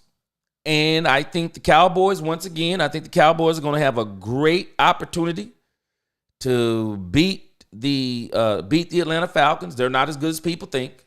The Cowboys have a great chance of beating them. We're going to start talking about that tomorrow. But I'm glad to get DaRon Bland back because that's going to give us a lot more flexibility. We're going to be able to do a lot more things now that you got two ball hawks and Trayvon Diggs. We're going to talk about him in a moment. Trayvon Diggs had one of his better games the last game, but he wasn't playing a top-tier wide receiver. We know how they're kind of down at wide receiver. But DaRon Bland is back. Now we're going to have DaRon Bland, Trayvon Diggs. Not sure about Micah Parsons. He could be another week. But from what I saw on the last injury report, it looked like that D-Law might be back as well as Micah Parsons. We got Eric Kendricks back. Y'all notice how the defense looked better when he was back. I think they're talking about Marshawn Nealon should be back somewhere in this little span. So I agree with Jerry Jones. Jerry is right. The Cowboys have some players coming back on defense. And when you look at what Zimmer has been doing, minus the third quarter against the San Francisco 49ers, what Zimmer has been doing the last 4 weeks progressively, this defense has gotten better and better and more aggressive. So I'm agreeing with Jerry on this one that the Cowboys do got something to look forward to. Duh. They're getting back Micah Parsons, and I could not help but think that 49er game, Micah Parsons would have made a difference. I think Micah Parsons make a difference. And I really believe that D-Law makes a difference because DeMarcus Lawrence, he's not a good pass rusher anymore. But he's good to great against the run. And you also want him out there because he can still rush the passer. And when they get flushed, DeMarcus Lawrence from time to time can cause a little havoc on the pursuit. So I agree with Jerry. I do think the Cowboys do have some things to look forward to. They have some players coming back. But today it is official. DaRon Bland is back on the squad. And I do believe that DaRon Bland will be playing on Sunday against the 49ers. And they are going to need him because the Atlanta Falcons, because the Atlanta Falcons have some absolute players. They have some absolute players on their offensive side of the ball. They have some absolute players on their offensive side of the ball. So I want to touch on a couple of things. The last two things I want to touch on. I want to touch on the issue of Dak Prescott not running the ball. There are a lot of people talking about Dak Prescott running the ball. And anyone who's been following me, I said this last week. I said it the week before last. I knew why the Cowboys were not running Dak Prescott. And Jerry Jones solidified it. You just paid this man $200, or you're about to pay him $230 million.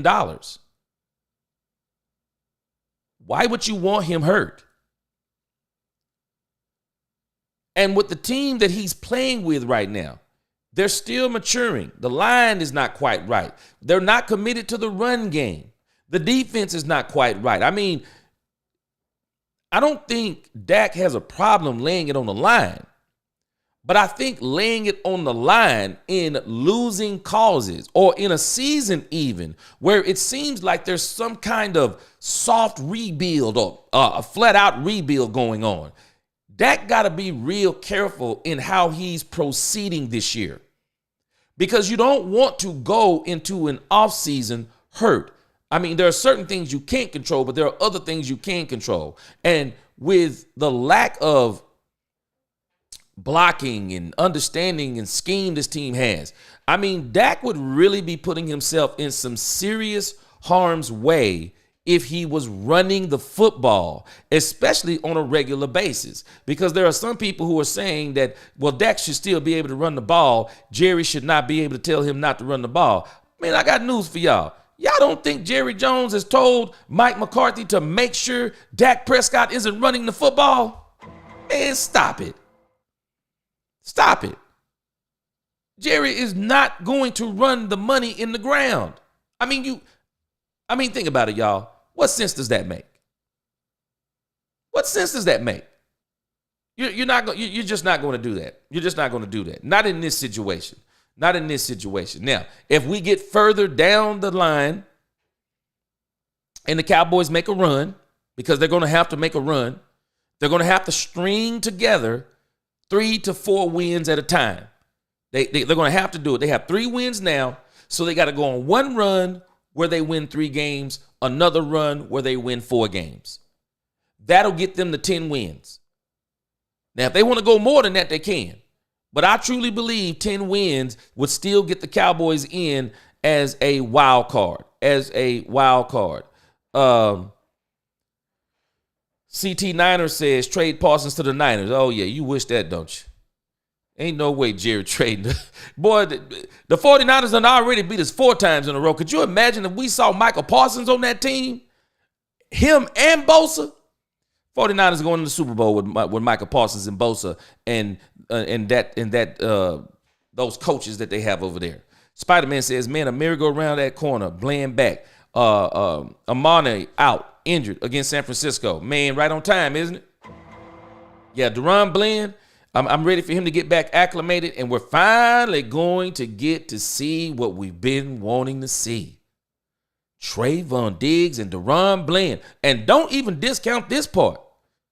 And Jordan Lewis. Boy, people do not understand. Jordan Lewis. Y'all know why you hadn't been talking about Jordan Lewis as our slot corner? Y'all know why he's the one cornerback nobody's been talking about? Because Jordan Lewis has been doing his doggone job. Jordan Lewis is doing his job, y'all. Jordan Lewis is doing his job as the slot cornerback. There's a reason why nobody's talking about him. There's a reason why nobody's talking about him. Jordan Lewis doing his job. So we got Jordan Lewis, Deron Bland, Trayvon Diggs on the field at the same time. Now the only thing we need to make a correction on is decide which one of those safeties that Marquise Bell is going to, which one of the safeties that Marquise Bell is going to replace. Mike Zimmer got something to work with then. Mike Zimmer has something to work with. And so I want to transition back into this thing about Dak Prescott running. And I'm asking the question, and y'all tell me, do we really want Dak Prescott running the ball? Someone brought up yesterday, and I'm not sure if there's something to it, but it could be. Dak Prescott in the offseason, during training camp, him and his fiance, they went on a boating trip, fishing trip, something to that nature. Dak Prescott had a boot on his foot, on the surgically repaired foot. And so the question is there something going on with that foot? Is there something going on? Because if there's something going on, you don't want Dak running on that foot. You just don't. I mean, Dak is already running for his life, y'all. I mean, he already running for his life.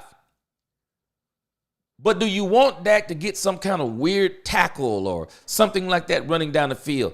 I just think what they're trying to do, I said it before, they're trying to keep Dak Prescott healthy, not only for down the stretch, in case they do make a couple of runs over the next 10 games, but also they don't want to go into the offseason with Dak injured and then Dak rehabbing, and then he's having to make his way back during training camp and in the preseason. I mean, they don't want to risk any of those things if they don't have to. If they don't have to. And so to me, it makes sense. But I do think that if they make a couple of runs and that thing really starts pointing up, we start seeing the scale is pointing towards playoffs, I think you're going to see Dak Prescott start to really turn it on towards the end. You probably will see a few more runs. But I'll just be honest with you. I don't even want to play with that. I just think there needs to be a Trey Lance package. I'm just being 100% real. I said it before I heard anyone. Now I'm seeing people talk about it. But I was talking about it. Anybody who's been with me for the last 2 to 3 weeks, even the last month, I've been saying it. Trey Lance needs to be playing. Should have played against the 49ers. There needs to be a Trey Lance package. He may run a 4.6, but he runs a football 4.6. The dude is pretty big. He can run the ball. He's got some skill. He's got a cannon. Throw it to him. Let him throw it down the field. Pitch it to him. Taysom Hill him. Taysom Hill him. He can still be a quarterback in this league, but use him. Do not let this dude sit on the bench and the emergency quarterback making $5 million, not on my team. Maybe on y'all's team, but if it was my team, bro. You're not going to sit over here on this bench. You're not going to sit over here and make $5 million for nothing. You're going to get in this game, bro. I'm coming up with the Trey Lance package down this stretch. Because you come up with the Trey Lance package, man, you fool around, you might be able to get something for him. Well, now the trade deadline is coming up now. Well, at least you can get something out of him. At least you could get something out of him. And if you already had the Trey Lance package, especially over the last couple of games, maybe, Detroit Lions, 49ers, Trey Lance package, you might would have a buyer for Trey Lance right now and get a draft pick back. I'm telling us. Richard says, will that complete our team to step up and win last couple of games? I think Dak's going to, let me go back. Yeah. I think with these people coming back, I think it's going to help them to step up. If you're talking about these guys playing in the last couple of games, or coming back now, I think they're gonna really help out. Pat Mahomes runs the ball all the time. He's 5 times the quarterback. Dak is. I rest my Steve. Do you realize how silly that argument is you just made? Patrick Mahomes is the best quarterback in the league. What are you talking about? What case do you have? He's literally the best quarterback in the league, man. But let's not discount this either. He has the best coach in the league. He has the best defensive coordinator in the league. He has the best offensive coordinator, play caller in the league. He has, if you have not checked the stats, you got to tell me, why does he have more interceptions than Dak Prescott? Why does he have less touchdowns than Dak Prescott? How is he 7-0? How is it that he didn't do anything on the first 5 drives of the last football game, but they won the football game? You want to know why, Steve? You're making Stephen A. Smith arguments, Steve. He has the number 1 defense in the league, if not number 1, top 5. If Dak Prescott had the number 1 or top 5 defense in the league, the Dallas Cowboys would probably be 6-1 too. 7-0, 6-1, 5-2, no less. Stop it. You're not even. You're just stating the obvious, Captain Obvious. Appreciate your participation, though. Define running. Are you okay with him running out of the pocket? No doubt. I think they should be doing that more. They should be rolling him out more. Rolling him out with a man underneath, a man over the top. I mean, that interception that Dak Prescott threw was atrocious, but the play design was even more atrocious. You got a right-handed quarterback running to his left and the best receiver on the team running to the left? What's the likelihood of completing that pass? What? This is craziness. This is craziness. Trayvon didn't practice today. Trayvon Diggs. Okay, Trayvon didn't practice today. Okay, we're going to look into that. We'll talk about that tomorrow. Dak running will help out some first downs if the wide receivers are not open. Yeah, and I think he's going to have to pick and choose. And that's the key. If he's going to do it, he's got to be very careful. He's got to pick and choose the places. But we can't turn it into a regular thing. I thought they would have used Trey by now. Jay Recruiter, come on. Where's the Trey Lance package, man? This team does not want to do anything that is not basic. Come on, man. Not letting this dude be no doggone emergency quarterback making $5 million. I don't know. I mean, I notice sometimes, if you go to a place, they got like an emergency fire extinguisher, like sitting in a glass, like breaking case of emergency. It's time to break the glass. It's an emergency. Not letting this man sit in a glass case. Nah, Trey Lance, there needs to be a Trey Lance package. Steve Rogers said, yeah, and he runs the ball. Yeah, duh. Oh, Lord, I can't stand Stephen Smith. Okay, I won't call you. I won't put you on with Steve Smith then. Stephen A. Smith. Steve, go somewhere and sit down. Steve up in here stating the obvious, ain't he, Gene? Steve says, that's all I'm saying. You can say what you want to, but you stating the obvious. I mean, come on, man. To say Patrick Mahomes is like 5 times better. I ain't going to say he's 5 times better than Dak Prescott because the stats don't show it. Even the wins don't show he's 5 times better than Dak Prescott over the last 3 seasons. The difference between Patrick Mahomes and Dak Prescott, and even Colin Cowherd has admitted it, it's been the running game. Pacheco brought new life into that team. They put a defense around him. He's got the best coaches. He's got the best GM, one of the best GMs in the game. One of the best owners in the game. That's the difference. They're putting him in situations to win. But the reason why I'm bringing this up, because me and my wife were talking about this today.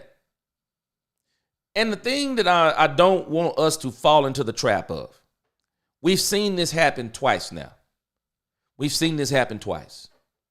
So the first one I'm going to mention is Aaron Rodgers. The New York Jets signed Aaron Rodgers. I'm thinking to a 3-year deal maybe. Aaron Rodgers, because of that offensive line, the same one that they were acting like that it was Zach Wilson who was the problem. We found out Zach Wilson wasn't exactly the problem. Because Aaron Rodgers got behind that same offensive line in the first game of the season and snapped his Achilles trying to make a move or whatever he did. He snapped it. And so now the first season with Aaron Rodgers gone. Second season, Aaron Rodgers is still kind of trying to come back from that same Achilles injury. And Aaron Rodgers isn't looking the same. Aaron Rodgers isn't looking the same. And I don't know if Davante Adams is going to help that out any. I just don't know if Davante Adams is going to help that out any. And they're still losing.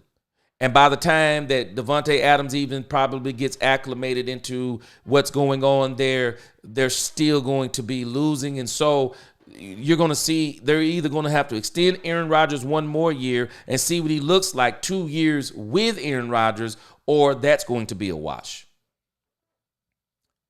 But I'm going to tell you the one that is really crazy and the one that makes me real apprehensive.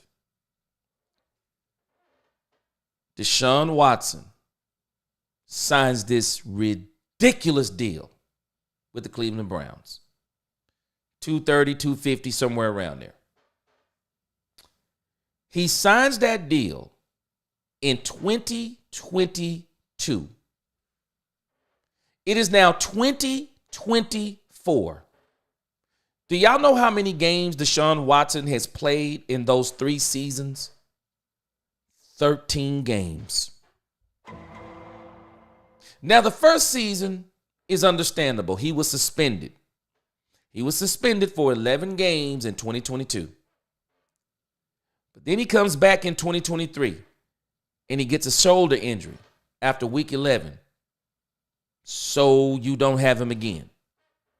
He comes back this year and now he has an Achilles injury. And now he's going to miss another 11 and a half games for the Cleveland Browns. If you look at Deshaun Watson's remaining contract, this is literally insane. And I'm telling y'all, this is what has Jerry Jones in a little bit of cautionary mode. So he was a $9 million cap hit 2022, $20 million cap hit 2023, $28 million cap hit 2024. 13 games. 13 games. 2025. He might not be back until this time next year. So he's going to miss another 4 to 7 games, which means you'll only have him another 10 to 13 games, which still you won't get your money's worth out of. And then in 2026, it'll be his final year. Both of those years, they're going to be paying him in excess of $145 million.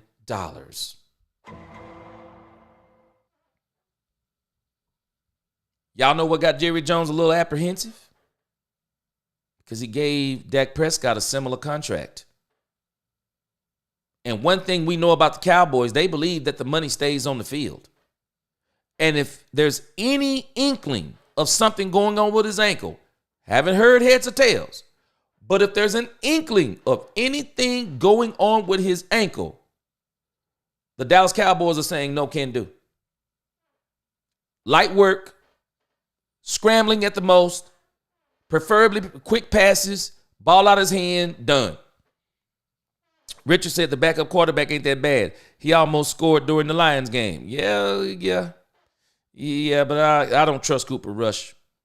And I think that's one of the reasons why I wouldn't even be surprised if the Cowboys decided that Trey Lance was going to be the backup quarterback next year.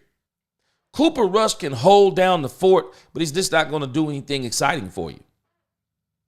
And if you got to play him more than 3 or 4 game stretch, 5 a game, Cooper Rush is just not going to do it. Like Cooper Rush, very consistent, very steady, but we got to be careful with him. Spider-Man says, put Dak on KC and Mahomes on Dallas. Who's the best team? And for all you people who say Pat Mahomes will be eaten, what did he do at Texas Tech? What did he do at Texas Tech? I don't know. Y'all tell me. That Pat Mahomes, the same one that's won a Super Bowl, same one that won, I think, a state championship. Did Pat Mahomes win the national championship in college football? I don't even remember him being in the playoffs. Wait, playoffs? What was it in then? I'm trying to think, was it in then? I don't remember anyone talking. I watched Pat Mahomes at Texas Tech, and I knew he had some skill. I remember the first time I saw him, I was like, wow, this guy's a gunslinger.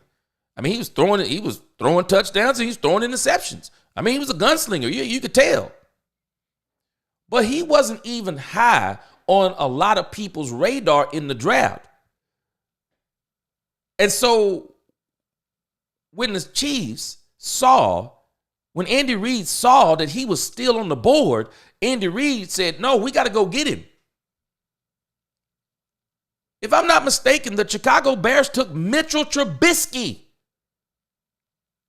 There were other quarterbacks taken over Patrick Mahomes, if I'm not mistaken. But he wasn't killing it in college like that. But Andy Reid knew with my play calling, with my experience, with my GM, my coaching staff, the players we already have, people don't understand. Alex Smith was not trash. Alex Smith took that team to the playoffs the previous year. Alex Smith was not trash and was probably on the brink of a breakthrough. Alex Smith was not trash. But Andy Reid saw something in Patrick Mahomes, and the rest is history. And I'm with you, Spider-Man. Put Dak Prescott with Andy Reid. We saw what he almost did with Michael Vick after the dog sentence. He almost took Michael Vick to a Super Bowl. Oh, yeah. Andy Reid would eat with Dak Prescott. Yep, Steve. He don't have enough weapons. And Jerry Jones has made his mind up. And as far as this year goes,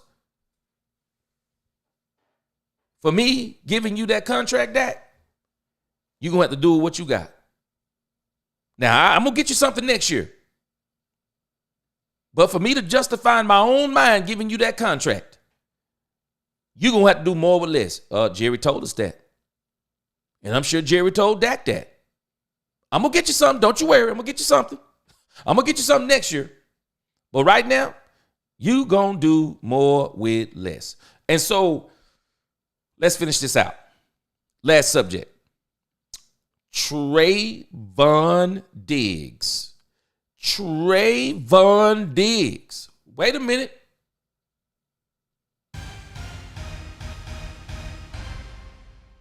Breaking news from the Twitterverse, now known as X. We don't know exactly what's going on, but Mike Fisher is reporting Trayvon Diggs is dealing with an undisclosed injury, and as the team practices, is getting it checked out. Let's hope that's nothing. Let's hope that is nothing. What's going on, Bump? Yo, East Texas tapping in. Salute. Yes, me too. Boy, I see you with that. Is that Pimp C? Is that Pimp C on that profile picture? Boy, I see you, man. Yes, sir. I'm from the East Texas area. Yes, sir. C said, yep, we done.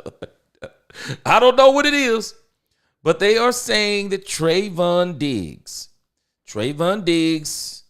is being checked out for an undisclosed injury. Man, I'm telling y'all, if Trayvon Diggs got an injury, man, and he goes out this week, boy, I'm telling you, something just ain't right totally, isn't it?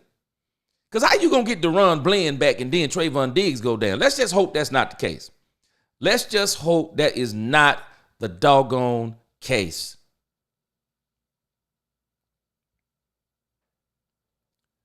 So I sent something up on X today. And I'm actually laughing that Mike Fisher actually responded back to me. Because y'all follow me on X if you're on X, formerly known as Prince U State, formerly known as the artist formerly known as Prince, the social media platform formerly known as Twitter, now it's X. I'm on X, and I'm getting some response. I mean, I wasn't trying to get no response like that, but Mike Fisher responded to me, and I had said that there's this issue going on with Trayvon Diggs. Trayvon Diggs went off on one of the reporters. And I'm going to find it here. Hold on a second. Let's go back real quick. Let's look at what's going on with Trayvon Diggs as far as this. Trayvon Diggs goes off on one of the reporters. I forgot the guy's name, but he's one of the well-known guys. I mean, I follow him and stuff on Facebook and X and things of that nature. See if I can find it over here. And what I've heard is Trayvon Diggs goes into the locker room and does something that, to me, I don't think that any player should do. But I'm going to go back and watch this video in its entirety because I'm going to come back with a comeback on this because I'm going to tell you why Mike Fisher answered me the way that he did. And let's see. I think I got somebody here. I hope it ain't no profanity or nothing like that. But let me tell y'all something, boy. Woo-wee. Trayvon went ballistic. Jay Recruiter, you said the video on X. Okay, tell me if this is the same video. From that, out of that whole play, that's what you took from that. You don't know football. You can't do nothing that I do. You can't go out there and do nothing. Stay in your lane, buddy. Stop playing with me, bro. Just asking the question, Trayvon. I mean, I'm happy to have you answer the question. Out of that whole play, that's what you took for that. That's what you got from that whole play. That's what you got from that. I'm asking. We can talk about it more. What were you doing then? Took from that. So it looks like from what's being said, the reporter there, I forgot his name, but what he did was he's trying to talk all cool while he's in person, but he went and tweeted something in between he went and tweeted something before he comes in the locker room that Trayvon Diggs doesn't like. I'm going to give a whole little breakdown of this. And I think why Trayvon Diggs is in his feelings is because Trayvon Diggs had a pretty good game. I mentioned that already. Trayvon Diggs had a pretty good game. Yes, it's Mike Leslie. Yes. Diggs and Mike Leslie made up today. Cool. I can't wait to do a video on it. And Mike Leslie, from everything I've seen, Mike Leslie is a cool dude, but he said something that Trayvon Diggs didn't like. And so my reply was, because Fish said something. Let me see if I can go to where we went back and forth. I mean, I wasn't going back and forth, but I'm kind of tripping that he responded to it. Let's see. Okay, so I'm going to show y'all what I posted. So they're talking about this whole thing that happened in the media. And what's going on down here with Trayvon Diggs and Micah Parsons is they are talking about something that I talked about a couple of weeks ago as it applied to the blow up between Jerry Jones and 105.3 The Fan. I'm telling y'all, these guys in the local media, a lot of people in the national media were tripping on Jerry Jones. But I wasn't tripping on Jerry Jones because we're here in the local media. And 105.3 The Fan, man, they do some very, very shady things. They talk very bad about the Dallas Cowboys. And I still won't deal with them no more after they bought Dak Prescott's accuser on before any of the evidence came out and trying to slander this man's name. See, Stargazer Sports Media, I'm not sure where he is, but I bet you he's in the Metroplex. He said, I told y'all to be careful of rage bait. We feel that our media is supposed to be for the team, but in reality, that is not the case for the majority. They have been gearing up for a team implosion. Stirring up rage and drama gets clicks and views. It's simple. Clicks and views equals money. That's why you will see specific targeting of players, random posting of a specific player stats, a constant repeat of a negative narrative, asking coaches and players the same question to see if they can get a different response, and paint the team not being on the same page, strong and bold accusations and statements with no evidence put forward, ignoring of real issues and focusing on the issue that can get the most response. I said the same exact thing. The same exact thing. These guys, they don't report. They're not journalists anymore. They're not sports journalists. They're social media guys now. They're trying to be influencers. This is why a lot of them, they hate the new they hate the YouTube movement, because they're not the only voice anymore. And the guy said Trayvon is human. He checked his phone as every person does after they've been away from it for a few hours. I mean, I don't think you should do that right after a game. Especially after you lose a game. He saw a post targeting him and he addressed the situation. These reporters play nice for their media time in the locker room and then make insulting tweets and articles about them, and some ignore and some won't. They realize Trey may be quiet, but he's not the one. I'm telling you, this guy's speaking facts. Whether people like it or not, he's speaking facts. They do it, and they do it on a regular basis. Now, I'm telling you. And Mike Fisher, watch what he says. Watch what he says. So Mike Fisher says, let me see here.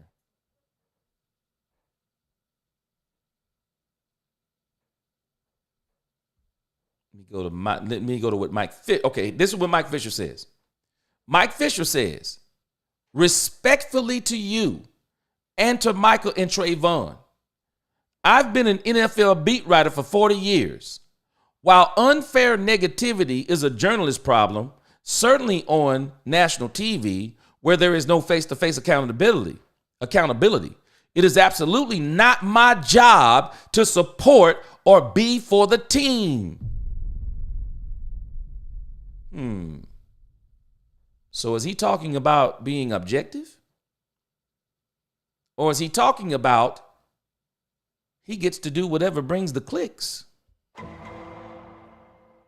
He gets to choose what he does because for him even, it's about views. It's about attention, sensationalism. And I like Mike Fisher. Don't agree with everything that he says. So I came back on this and I said, respectfully, I much appreciate you saying that at Fish Sports, but understand, it is not the job of professional athletes to put up with slander, subjectivity, opinions, and in some cases, the hate of the media. It's not their job. You're talking about what's not your job. I have nothing but respect for that. But you also need to respect the game. Game recognizes game. Steve Watson said, still trying to find the slander. You notice what Steve Watson didn't say, y'all? He didn't say, still trying to find the subjectivity. He didn't say, still trying to find the opinions. Didn't say, he's still trying to find the hate of the media. You know why? Because it's absolutely true what I said. It's absolutely true. And they do slander. Mike Fisher, I'll give him credit. He's not a slanderer. But some of these other guys, they are slanderers. And did you see what Mike Leslie? Now see, I'm going to show y'all something. I'm going to show you something. Watch this. Let me see if I can go back to it. Watch this. Now I'm going to show you. This is the part that makes me mad. This is the part that makes me mad. See, Mike Leslie got his chest out, y'all. He about to put his chest out because he know what he's doing. See, now he doing exactly what he want. This is why for me, Trayvon Diggs. See, you know what? Don't even play into it, Trayvon. Don't even play into it. This is a game. This is a serious and dangerous game that's being played. Now, I got some respect for Mike Leslie, but Mike Leslie is doing something that's out of pocket right here. Watch what he does. You took from that, you don't know football. You can't do nothing that I do. You can't go out there and do nothing. Stay in your lane, buddy. Stop. Now, I'm telling you, Trayvon said something there is some truth, but you don't have to play football to know football. You don't have to play it to know it. But I understand what Trayvon Diggs is saying. But watch this next part. Just asking a question, Trayvon. I mean, I'm happy to have you answer the question. Right here. Y'all see this right here? See this out of pocket right here. This right here. Y'all tell me if I'm wrong. This is a person that now knows the spotlight is on him. And now he wants to stick his chest out and he wants to provoke this thing to go even further. And Trayvon Diggs sort of plays into it when he says, answer these, you know what? But that's exactly what he wanted. That's exactly what he wants. Because if I'm being honest and true, you're talking to someone who just lost a football game. An important, pivotal football game in his mind. Wanted this win like nothing else. You go and tweet something on X. You post something on X. He confronts you because he knows you're part of that press. He confronts you. Now you're going to stick your chest out talking about, oh, you can answer the question? Come on, man. It's stupid stuff. This is the kind of stuff that get folks slapped in the mouth. I'm glad they made up. I'm glad they made up because neither one of them should have been doing this out here in the open. Neither one of them should have been doing it. But people do a whole lot of things they shouldn't do. You better be careful fooling around with people in the heat of the moment. When stuff like this, when you know they've just come off the field and you know everything right at that moment is sensitive. And here you come, sending out stuff after the game. Sending out, and Trayvon's, he's going to confront you. I'm going to just tell y'all about me. I'm a reporter, not a fighter. I'm not about to try to provoke someone into a shouting match. I'm not going to provoke them into a quote unquote fighting match. I'm not going to do that stuff. I'm glad they made up, and I hope he apologized. I hope they both apologized to each other, but I especially hope Leslie apologized. It is beneath him. From everything I've seen from this guy, this is way beneath him. Y'all tell me if y'all know something different, but this is way beneath this guy. You should not be doing this stuff. And Mike Fisher, again, I disagree with you. This right here is not accountability. This is stupid. You see this man is hot under the collar, and you're going to keep on provoking him talking about, well, you could just answer the question, Trayvon. Stop it. This is the same reason why Jerry Jones flew off the handle. Hold on a second. It's one thing for you to ask me a question. It's another thing I'm telling you in so many words, I don't want to hear anything from you. I'm not answering no more of your doggone questions, and you're going to keep on trying to pester me with questions. Man, you about to make me go off in here. You don't do people like that. It's called emotional intelligence. When you know the room is getting hot, turn down the heat. Turn down the heat. Mike Leslie got to still work with the Dallas Cowboys. He still got to cover the team. There's still going to be times he's going to want questions answered. Play nice, man. I'm with you answering the tough questions. I'm with you asking tough questions. I'm with you with being able to stand on business for whatever you post. But this nonsense right here, them putting the camera, he know full well the camera on him. Bet he wouldn't have done it by himself. I bet he wouldn't have had that same energy by himself. Him and Trayvon Diggs face to face. He ain't got that same energy then because there's nobody to be between them. This stupid stuff. This is all for the show. This is all for the show. Y'all tell me what y'all think about that. I just think that the media needs to understand. And I'm with Trayvon Diggs to this degree. I don't have a problem with the tough questions. I don't have a problem with you standing on business, being objective, whatever the case may be. But when you start standing out here with your chest out and you're talking like this, you don't get to tell me and talk down to me to say, answer your question. You don't get to talk to me like that, bro. You don't get to talk to me like that. You mess around and you start doing this to the wrong type of people, man, you're going to get the wrong type of answers, man. Stop it, man. This is stupid stuff. Just stupid, immature stuff. But I'm telling y'all, I said it this week. I said it last week. The media is one of the Cowboys' biggest distractions. I found it to be ironic that a lady for ESPN wrote about distractions for the Dallas Cowboys while causing distractions for the Dallas Cowboys, interviewing ex-Dallas Cowboys who still know current Dallas Cowboys. The media is one of the Cowboys' biggest distractions.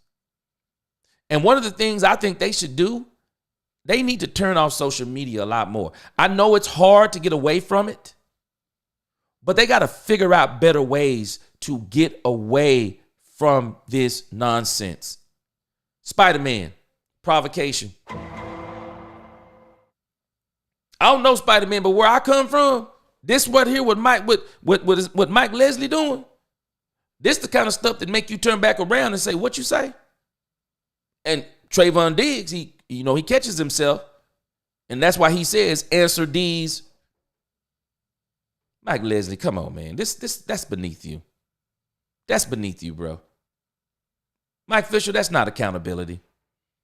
That's pure egotistical nonsense.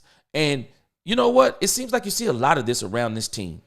Spider-Man said this clown saw the media attention the guys on 105.3 got, and he wants some of that pie. Boy, I need to give you you need a giveaway. I'm telling you. Monkey see, monkey do. And people now, you're going to see this until the Cowboys win a game and stop some of this bleeding and stop some of this noise. Because the only way to stop this noise and nonsense, they got to win a couple of games. They need to win. They need to beat Atlanta. They need to beat Atlanta. They need to win a couple of games in a row. They got to get this noise and nonsense going on around them so they can stay focused, because the media, are we watching what the media is doing?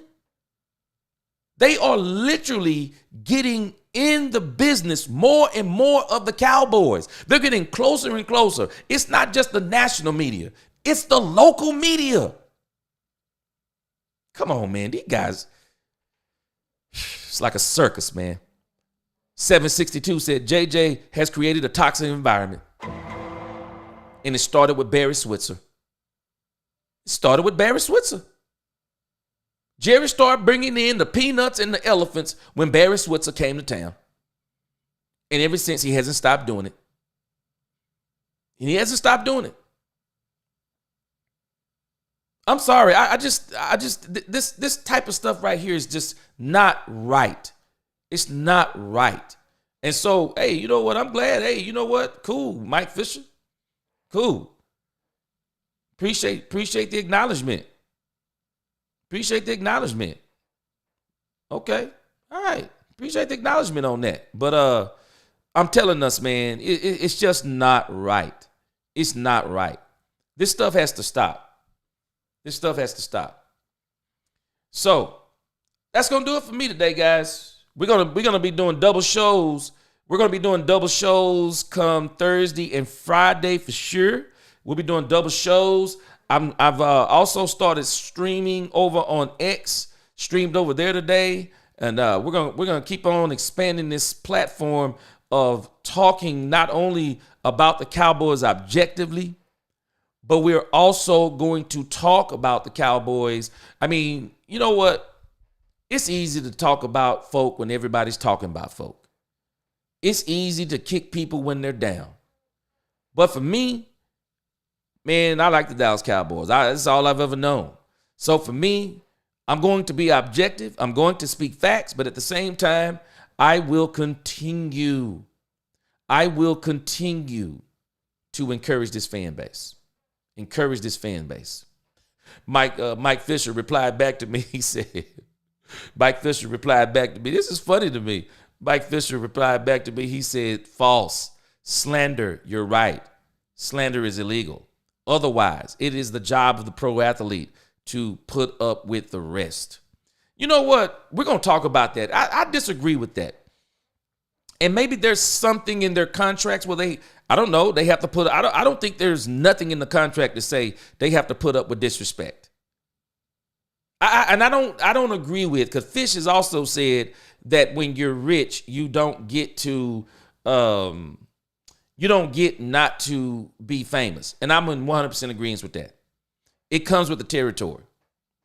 People stopping you at the supermarket, it comes with the territory. At a restaurant, interrupting your food, it comes with the territory. More money, more problems. But what I do not agree with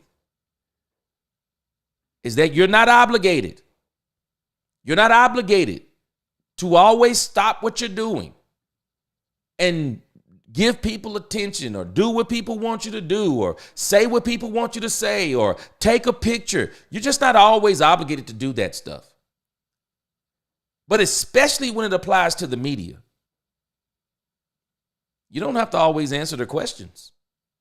You don't have to always answer their questions. If they're going to talk bad about you, if they have an opinion about you, if they say something about you, you don't always have to go along and just grin and smile. Well, I don't have to answer you, bro. Or better yet, you going to ask tough questions? Same thing I said about the fan. You better be ready for tough answers. You want to ask people questions at a very sensitive time in the heat of the moment? Well, you better be ready to get those answers at the heat of the moment, and they might just say something you don't like. You better be ready. You better be ready. Appreciate the attention, Fish Sports. Appreciate it. But that's going to do it for me. That's going to be my time. Y'all subscribe, like, share, hit that notification bell. If you like this video, please. And let people know that we have a channel out here. We're talking about the Dallas Cowboys. and we're speaking facts. Until the next time, peace.